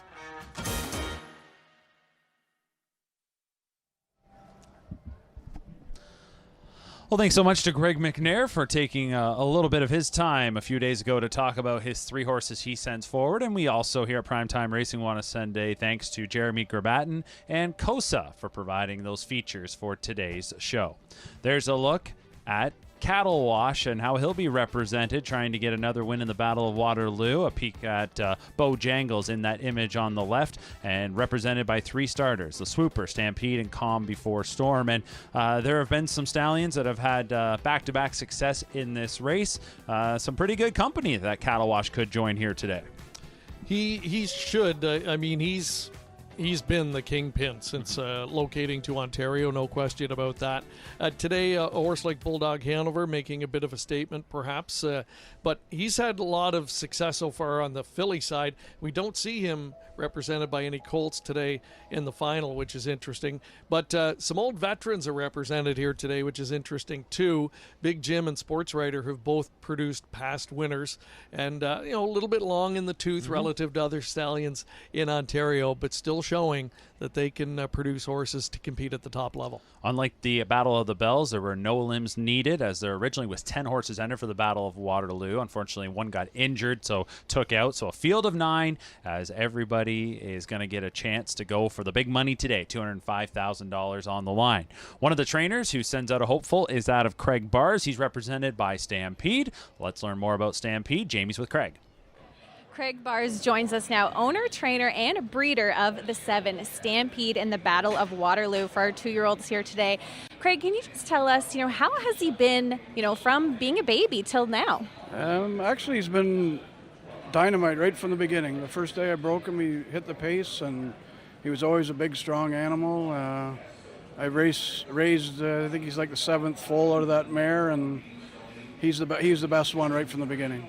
You kind of knew he was all right. So. And just his mannerisms on and off the track, is he behaving in the barn just as well as when his 4 feet hit the track? Yeah, he's a little bit steady in the barn the odd time, but he's pretty mellow, really. He just likes to go out, and he loves his routine. He gets out for a couple hours every morning in the paddock, and then jogs, and then he naps all afternoon. So he's pretty level-headed. And by trade, you are a blacksmith. So how important is feet health to the horses, especially when they're racing? Oh, it's huge. It's everything, really. You're always just trying to stay on top of them. There's no right answer, though, like too soft, too hard, but just get them done regularly and keep it simple is my philosophy. So that's all I could say. I've been doing it for 34 years or something, so... Do you ever look at a card and say, hey, or big races like today and be like, hey, I've shoed a lot of these horses here? Yeah, I always watch every horse I shoe race, because you could see something in the race that you could help the trainer out with, or I just cheer them on, to be honest with you. So if your customers don't do well, it's not a good thing. Exactly. Well, good luck this afternoon in the Battle of Waterloo with Stampede. Thank you. Thanks so much, Jamie. Good to catch up with Craig Bars, an easy man to root for. And as Jamie mentioned there, a lot of people might not know, he's got his hands all over a lot of horses, as you see race night in and night out here locally in Ontario, and gets an opportunity to be in one of the big races himself here with Stampede, a horse I think certainly has a big opportunity here. And Trevor Henry, another one of those drivers who seems to rise to the occasion on a day like today. Yeah, and listening to Craig there too, he's had a lot of success with the mare Midnight Jet, the mother of this one. He and Nurko Sokolovic from nearby Waterloo share ownership of the mare, and she's produced many good ones, many that get to the racetrack and are very good horses. This guy might be the best at this stage that we've seen so far, but yeah, they've had a lot of success with the family. They go back to the well here once again, and we'll see if Stampede can live up to their hopes for him. He's a maiden coming in, but better than a typical maiden who's 0 for 3. He's one that deserves a big win. Could it come today? Who knows? A lot of barns of different sizes represented in this year's Battle of Waterloo, so this is a big moment for many of them, and we will now formally meet the field for the 2026 edition. And to kick things off will be the number 1 Go-Go Gadget, son of Betting Line. It's undefeated, 3 for 3, trained by Kyle Bossens. It's going to be Jonathan Drury in the bike. Back-to-back wins at the gold level. You could think maybe make the case he should be the favorite, but he's not at the moment. Actually, the second choice. There's the current favorite, number 4, C-Script. Go-Go Gadget, really cool little horse, and he'll have post number 1 here and look to keep that perfect record intact. Jonathan Drury in the driver's seat as we see them now on track. Paul and Nicole Davies and Steve Fudge share ownership of Wheels Up, the post 2 starter. Paul also does the training and driving, winless in 3 coming in, but has been knocking at the door and looks like a contender from an inside post. There's number 3, No More X's, for trainer Murray Breather. Daniel Serafian owns. Travis Henry will drive. Comes out of the grassroots where he was 4th in his most recent effort. Good final quarter speed, 26-3. Sports writer, he's produced winners of this race in the past, and he's got one here that's undefeated coming in. His name is C-Script. 1 of 3 in the field for Team McNair. Greg co-owns and does the training, and son Doug in the driver's seat. Next up from the McNair barn is the 5 Will Farrow, son of Century Farrow. As Greg talked about in our feature, jumps up from the prospect level where he's 2 for 2. He absolutely crushed them at Dresden back on July 19th, winning by more than 6 lengths. So certainly deserves a step up in class. Maybe a big ask, though. Jason Ryan gets the assignment. The last of the McNair entries in the field, number 6, the Swooper. He's a son of Cattle Wash. Winless in 3 coming in, but has not missed the board in those 3 starts, and will pick up perennial leading driver in Canada, James McDonald. Craig Bars sends out number 7 Stampede, a homebred for he and Nurko Sokolovic. Trevor Henry will do the driving, 3rd in his last start in a OSS Gold event. Prior to that was 2nd at the Gold level, so he's been knocking at the door, winless in 3, but on the board in all 3 starts. Calm Before Storm will get post 8. Gaetan Hébert owns this guy, sole owner and a trainer as well. J.R. Plante doing the driving. Another one winless in 3 coming in, but a couple of on-the-board results against gold-level competition in the Ontario Sire Stakes. And to round things out, number 9 is Slick Draw, a son of Better Than Cheddar. For Laura Toscani, Steve Houdon. Steve Houdon, the trainer-driver. And certainly it's a big ask for this guy with just 1 start to this point in his career, and he made a break before the start. However, you have to think the connections have plenty of belief in this guy to put him in this spot. So we'll see if Slick Draw can spring the upset from the 2nd tier, currently the longest shot on the board. That's the field of 9 for the 2026 Battle of Waterloo. Ontario sired 2-year-old Pacers. $205,000 is the purse. Let's learn a little more about that final horse we met in the post parade. Slick Draw for Team Houdon.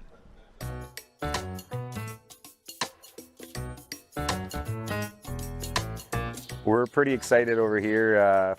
Growing up, I watched my old man racing it almost year after year. I think his best finish was 3rd with the Thief. And just being out there with some of the best colts, it's quite a feeling. It's special that we can have it in together, and his dad and Karen bred it, so it's even more special. Oh yeah, we own them ourselves, so it's a little more meaningful. The person you love, your better half with you. She's not out there on the track, but I know she wishes she could be. We're gonna give it our best. We didn't have our first lifetime start, but we made a couple little adjustments, and we're gonna be right there.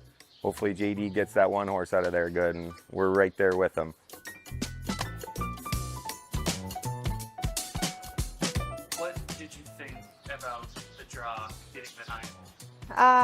It is what it is.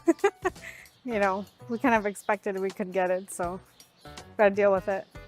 We're following a couple of the best ones, and they're going to be dashing to the front. Like you said, 20-1, there's no pressure. All the people that show up there, it's a great day. Nervous, but excited.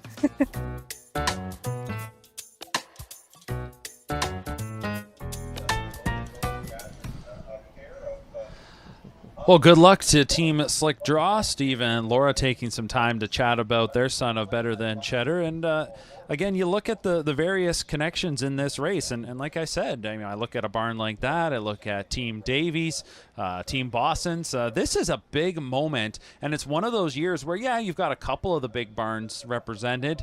But some of them not here this year, and I think it kind of leaves the door wide open. It does, and some really good potential storylines here, and including Slick Draw. And we don't really know what to make of him just yet. It was hard to get a read on his lone start, where he made the miscue at the start, never really got involved.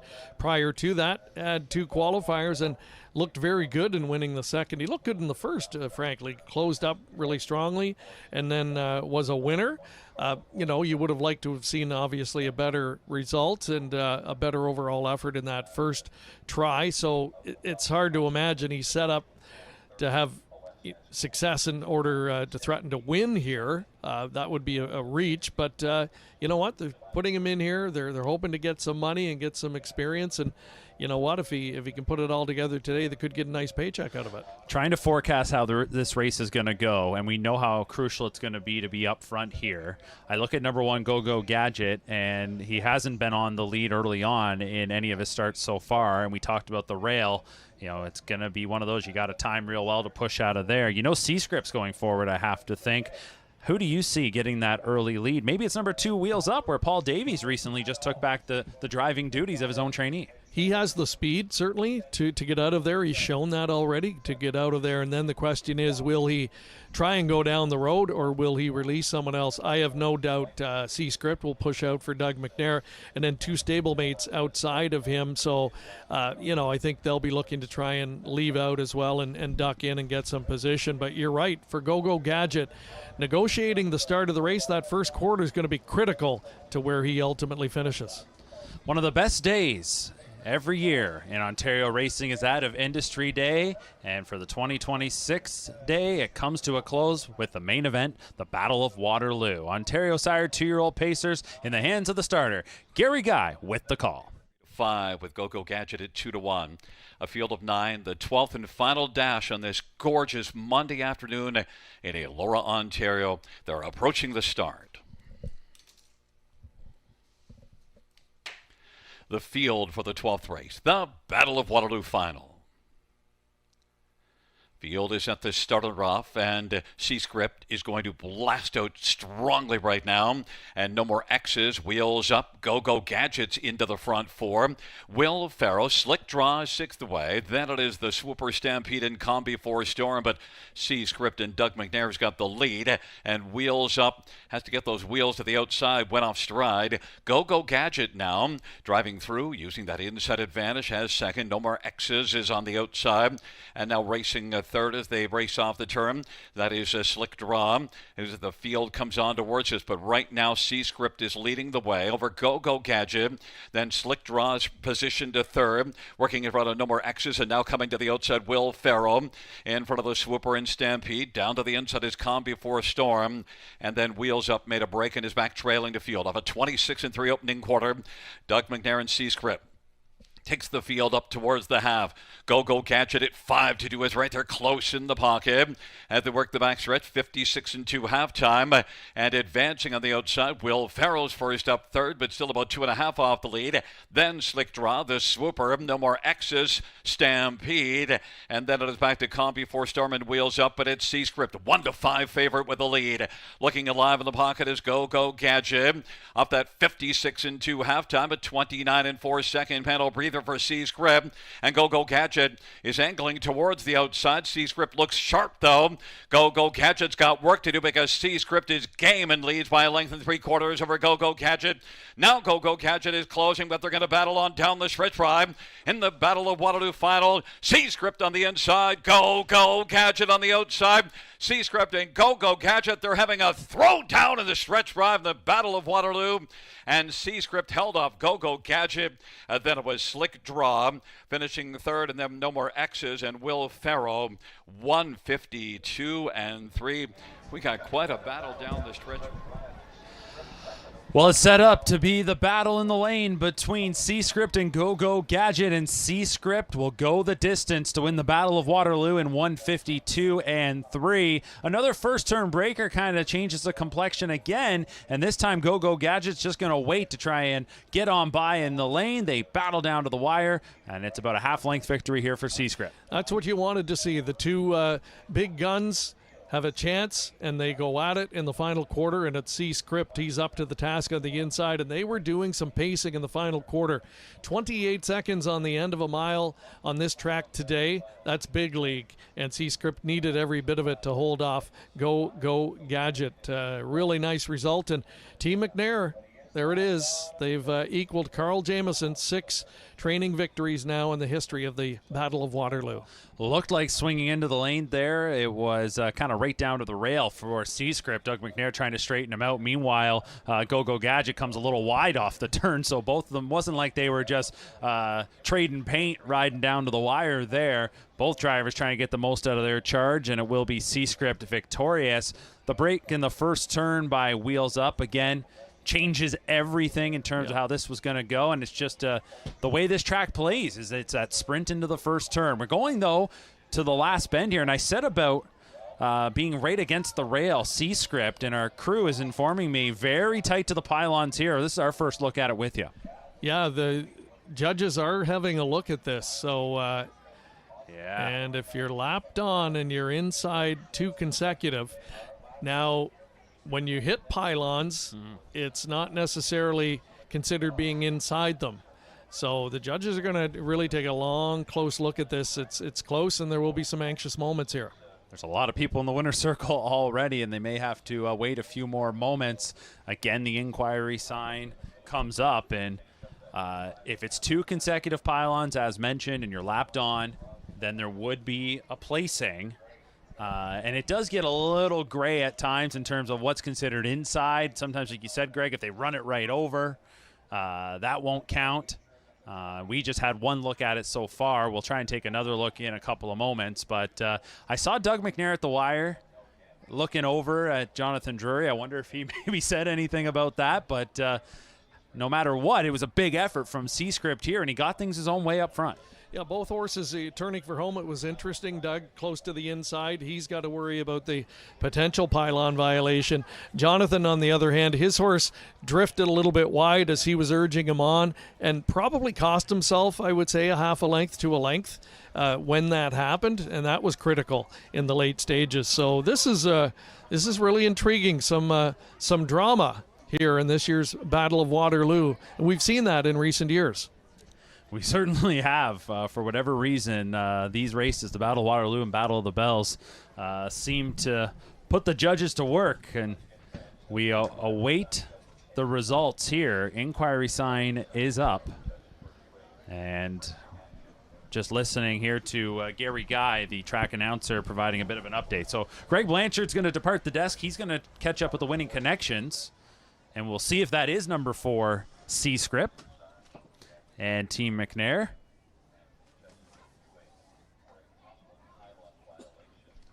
So Doug McNair is going to take the bike off of this guy, and it is a wait and see at this point. They're also pointing out about C-Script going right down into the passing lane. Of course, there was nobody within proximity of him there that he would have been interfering with. But you could tell this guy got right in, running in, and McNair was trying to straighten him out. We're going to take another look, coming around the far turn, approaching the top of the stretch. And we'll slow things down here with C-Script on the lead and see if we can pick up how many pylons he might have been inside. Hard to tell with the white wheels as well. So as we slow it down here, not inside that one. Not that one either. That might be one.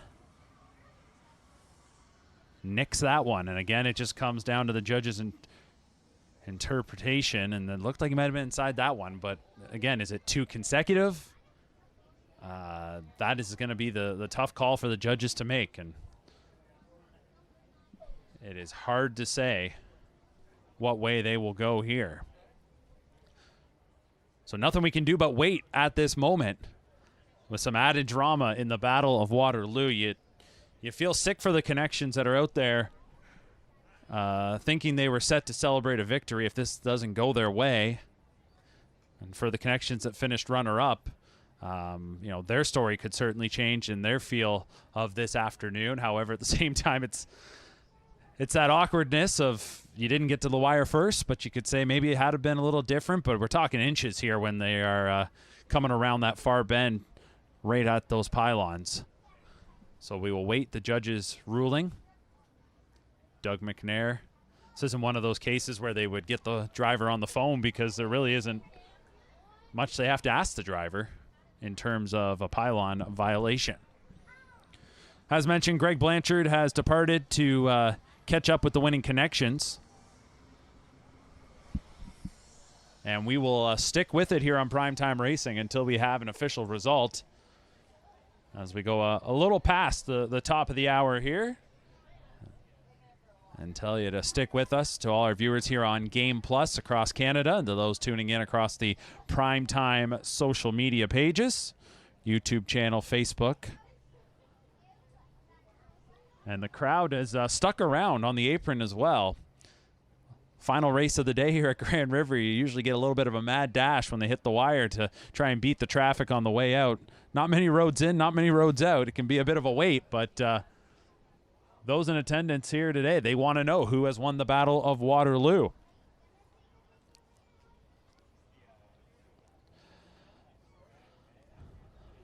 So we await the decision again by the judges. Do want to let our viewers know, for those of you watching on Game Plus, as soon as we do get a ruling here, we are going to say goodbye. For those that are watching on YouTube and Facebook across our social channels on PrimeTime Racing, we are going to stick here and get some reaction. We can maybe pull up the replay one more time, guys, and take one more look as we await. So they're going to get that queued up so we can have a look here as they were approaching the top of the stretch. And allowing Doug McNair, driver C-Script, have an opportunity to view our monitor here to see.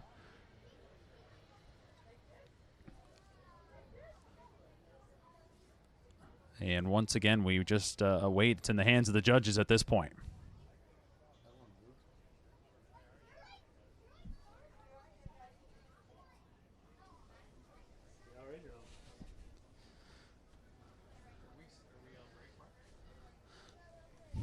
So again, it's up to the judges at this point as we await their decision.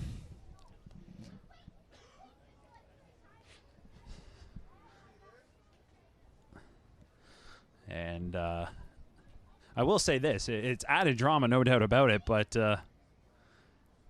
on what's been a sunny day, kind of puts a little bit of a cloud over it. If there is a disqualification, I know there'll be a lot of upset folks here in the winner's circle.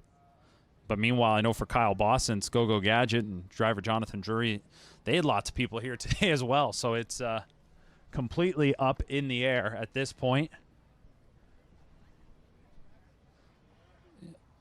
Certainly before my time, the days of the hub rail, I guess you wouldn't have been worrying about this.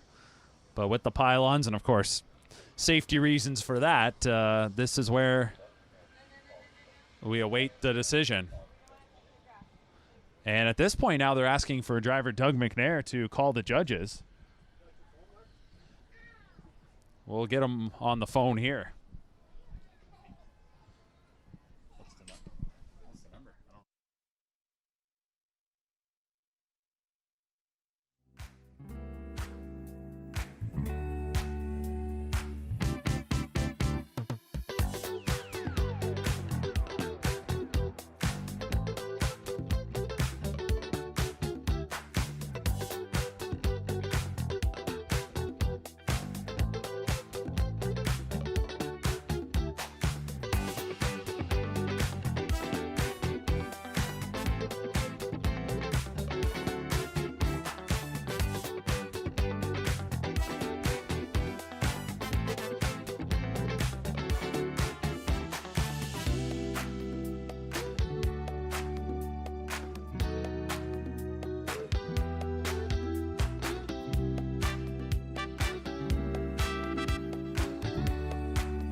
Of course, you can go to our social media accounts, PrimeTime Racing, where our coverage will continue. Thanks for watching on Game Plus. PrimeTime Racing's got your coverage all season long. What a day it has been. It's not done yet. We're awaiting a decision. Come and join us on our social channels, and we'll see you next time here on Game Plus.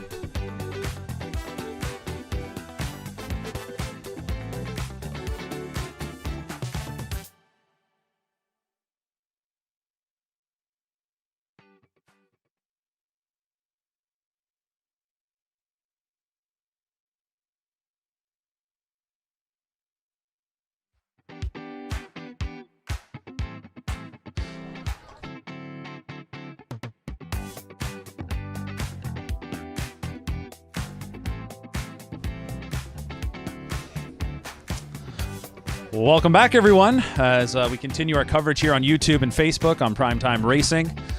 Said goodbye to our national audience on Game Plus, but we're still with you as we await the decision of this inquiry. Judges looking at the possible pylon violation by the winner for C-Script. Doug McNair is on the phone now with the judges. Not the usual position where you could just be right back in the paddock on the phone. He's actually got a hold of judges using my phone down here at our set, so we are waiting to find out what their call is going to be.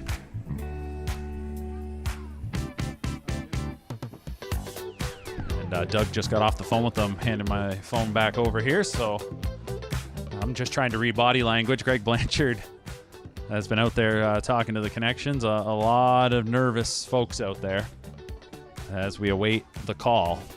Should have it here any moment with the judges now off the phone, you would have to think. Not privy to what they were talking about with Doug, but looks like Doug has grabbed his race bike here, and I don't know if this is an indication of what the call is going to be.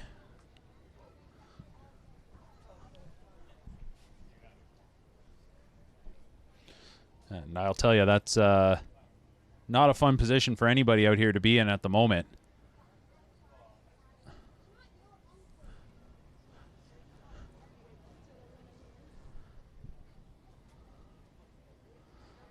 So they call this in the business filling time, and there's not much left we can really say. This is just down to the judge's call. And I think the big point here, what is probably making this so difficult, is the pylons that are nicked. And I have seen in the past where the judges just said the horse is inside the pylons, even though they still touched it. You're looking to maybe at the base where it goes into the track, see where the wheel touches as well. I mean, it's a tough call. I don't think there's anything else that can be said other than this is a tough one to make. They've got various angles, as you can see here, as we tap into the judge's view.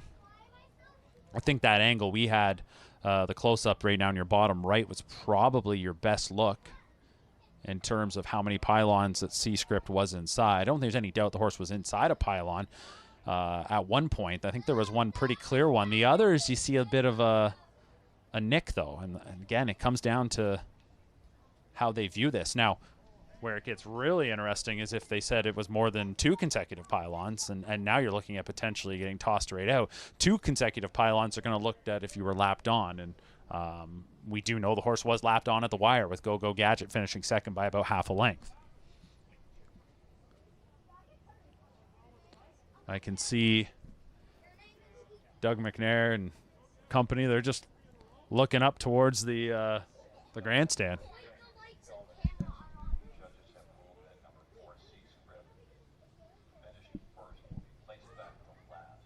C-Script has been disqualified. Finished first, has been placed back to last. So just trying to hear exactly what Gary Guy is saying, but they're placing C-Script back to last, which would mean more than just 2 consecutive pylons. So with that, Go Go Gadget finished second, has been placed up to first. Kyle Boston's, you see him right there. Jonathan Drury, Go Go Gadget, second, going to be placed first, the winner of this year's Battle of Waterloo. And boy, you feel for the connections of C-Script and everybody. I mean, that's a big crowd that was out here in the winner's circle, and they're making their way back across. I know there might be equally as many people that were here for Go Go Gadget and Kyle Boston, stabled just up the road in Arthur. We'll see if the horse does come back out. We see it right there, it looks like. Not sure exactly if the horse had to go to the test barn or what, but in a moment like this, and what would be a career highlight, I think it's safe to say for Kyle Boston's, you want to get this moment in the sun, so to speak, and out in the winner's circle. So it looks like Go Go Gadget's going to come out here and join us in the winner's circle. Jonathan Drury and company, they're going to make their way as well, and a heartbreaker for C-Script and Team McNair, as it had appeared that Greg McNair had tied Carl Jamieson's record for most wins in the Battle of Waterloo at 6. Unfortunately, it's going to have to stay at 5. And for the group here, owner Tamara Vanderweel leading the horse out. Kyle Bossens and Jonathan Drury. They get a Battle of Waterloo win. A son of Betting Line who now, for moments it had looked like suffered the first loss of his career, is going to now be 4 for 4. Son of Betting Line out of the Western Ideal mare JK Get Up and Go. Was bred by Jessica Culture of Guelph. And now is the winner of the Battle of Waterloo. And that group starting to make the walk over to the infield winner's circle. It's going to be the first Battle of Waterloo win for driver Jonathan Drury. As well, the first for trainer Kyle Bossens. Not how they would have envisioned it going down, I'm sure. But they had to love their chances coming in, and we'll have a chance to hear from them in a little bit when they do get over here and following the photos, and they join Greg Blanchard. His horse, Go-Go Gadget, had passed every test to this point with flying colors. And today, Trip works out as a 2-hole ride behind C-Script and lost a little ground coming out of that turn, which could have maybe been a difference in the race, although C-Script, despite kind of being locked on the line and running in there, still battled right onto the wire. And so it'll be a perfect record for Go-Go Gadget, and C-Script, unfortunately, now will be receiving his first loss as he was placed back to last.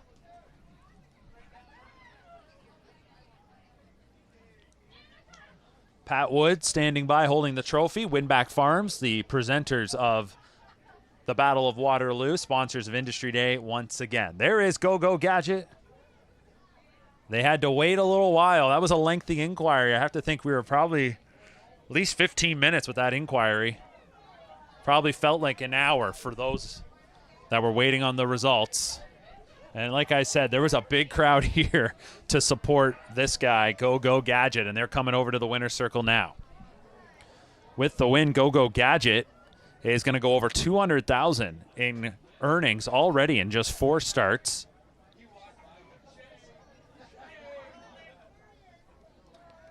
And you have to wonder what's next for this guy, as he's certainly got a bright future in the Golds as well. You know, could we see him tackle some Grand Circuit company? Just taking a quick look as to whether or not he is eligible. Go-Go Gadget, a son of Betting Line, not staked anything besides the sire stakes. So for this year at least, and there's certainly lots of racing opportunities, including this here, the Battle of Waterloo, he'll race against Ontario's best. And what I say, huge crowd on hand here. And they stuck around to wait for the official results.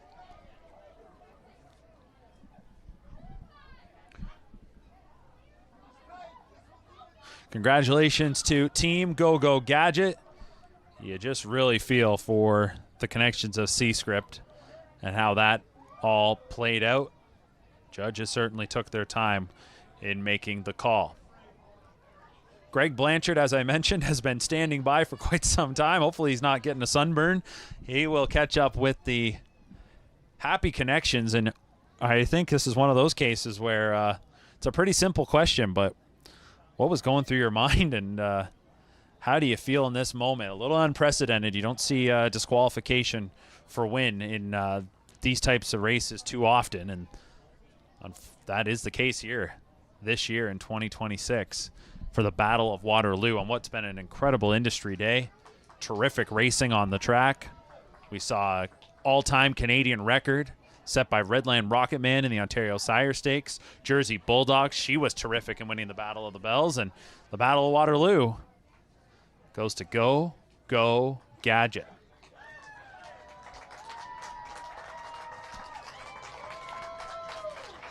Certainly a happy group, a happy bunch out there. Big roar and round of applause for Go-Go Gadget. And we are going to go over to Greg Blanchard in just a moment to get the reactions of likely Jonathan Drury and Kyle Bossens. I can see Greg in amongst the crowd there as he looks to catch up with them. So we'll get the gang together and we'll send it on over. Just a couple more photos with the trophy for the winning driver and trainer. And And in a few moments, the next voice you'll hear will be that of Greg Blanchard, catching up with the winning connections of the Battle of Waterloo.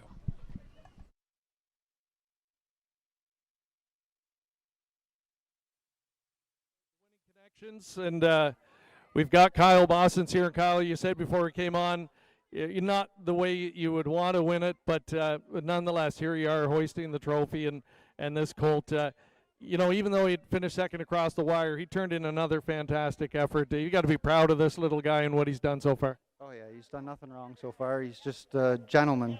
He is. Yeah. Could you tell all winter long that he was something a little bit better than ordinary? Well, he always had a really quick snap off a helmet. The only thing I was a little bit worried about was his size. I just didn't know how long or how fast he'd be able to go with the size, but he's proven that. What's his schedule going to look like from here over the next few weeks? All he's got is the OSS now. So that's all we'll race him in probably the rest of the year. Maybe one start before that one where we got kind of a month gap, but. And you're one of the younger trainers that's been having more and more success each year. How much does this mean to you and your young family? Oh, this is a race I've watched since I was my boy's age, and probably one that I've always wanted to win. Well, congratulations. Thank you. JD will bring you in. Just tell us from your vantage point, racing action, top of the stretch. Doug had gone a little bit inside toward the pylons, and your guy kind of looked like he went out a little bit at the same time.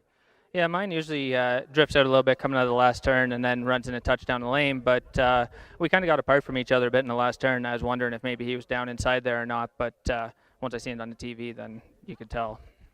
Your guy, just talk about his effort again. He never seems to disappoint and just seems to pass every test.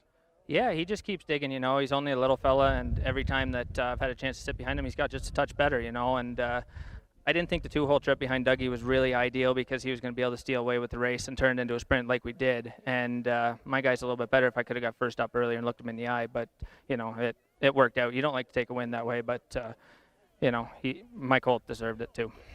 And just talk about his, physical stature and what his best weapon is at this point.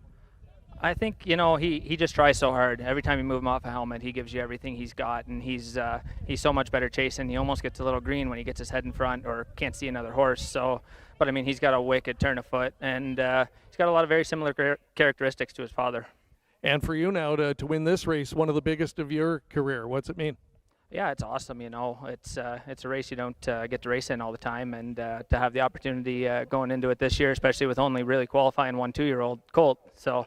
It's pretty special. Well, congratulations. Continue good luck with this guy the rest of the summer. Thank you. Appreciate it. Go Gadget. He continues to turn heads. He's now perfect in 4, and he's this year's Battle of Waterloo champion. Thanks so much, Greg, and congratulations once again to Jonathan Drury and Kyle Bossens and the connections of Go Gadget, who returned 780, 520, 330. Slick Draw. What a job well done here by Steve Houdon, trainer-driver of Slick Draw, has left from the second tier and just followed Go Gadget. Got a little help with the break of wheels up in the first turn and, of course, with the DQ, but he's going to get a second-place finish, $76 to place, $35 to show, and no more X's. Finished third, $17.10 to show. The exacta there if you just played the inside starters. Go Gadget on the gate from the rail and Slick Draw from the second tier, $528. Well, we're back to the desk here. Boy, that was some sweating going on there across the board, and I was talking about it, Greg, as we were filling time, waiting to hear the judge's decision, but for the connections of Ski Scrub out to Heartbreaker, Jonathan Drury said it too, for winning, the horse deserves the win, but at the same time, that's not how you want to win it. All around it, I hate to say it puts a little cloud on this year's race. It'll make it memorable, that's for sure, but it's not how you want to see it go down. No, for sure, and it happens in every major race. We've seen it happen in the Hamiltonian not that long ago, and even in this race and the Battle of the Bells in recent years as well. So, it puts a little bit of a cloud over it, but we've got to celebrate Go Gadget and what he's done this season, and he's becoming a really cool storyline here in Ontario. He doesn't come from a regal pedigree. He's diminutive in stature. He's got the great name, and now he's got a signature win under his belt. And yeah, you feel terrible for the connections of C-Script. I mean, he raced fantastic today, was full marks for the win, and you just hate to see him lose in that fashion. It seemed with the crowd that came over originally, the winner's circle was C-Script, and then the crowd that followed for Go-Go Gadget, they probably made up about half the crowd here today. There was a lot of local support, and two horses that squared off on the track. It was a great battle. Hopefully we'll get to see them duel once again. Final thoughts, Greg, on Industry Day 2026? Yeah, it had a little bit of everything, right? A big day for John Pentland and his team, of course. Redland Rocket Man gets kind of a signature win today and puts a bit of a statement on for the rest of the season in his division. Of course, he follows up winning the Battle of the Bells. Disappointment for Bojangles today in his return race. And then high drama, of course, in the major event today. So we had a little bit of everything, Industry Day, like it every year, just doesn't disappoint in that regard. Certainly does deliver. Time to take a look at what's coming up next on Primetime Racing. You're not going to have to wait long to join us once again, because coming up this Saturday, it's the 101st Hambletonian from the Meadowlands, and Primetime Racing is going to have coverage all day long. You want to enjoy the action of one of harness racing's best days of the year. You'll have it right here across our social platforms as well, coming up later in the day across national and network TV. That does it, though, for Industry Day 2026. Redland Rocket Man, what a performance. Jersey Bulldog, she was excellent in the Battle of the Bells. And then it was high drama in the Battle of Waterloo. We thought it was C-Script. Unfortunately, a pylon violation will see him disqualified, and Go-Go Gadget improves to 4 for 4. He's the winner of this year's Battle of Waterloo. Thanks so much for joining us, and we'll see you again next time here on Primetime Racing.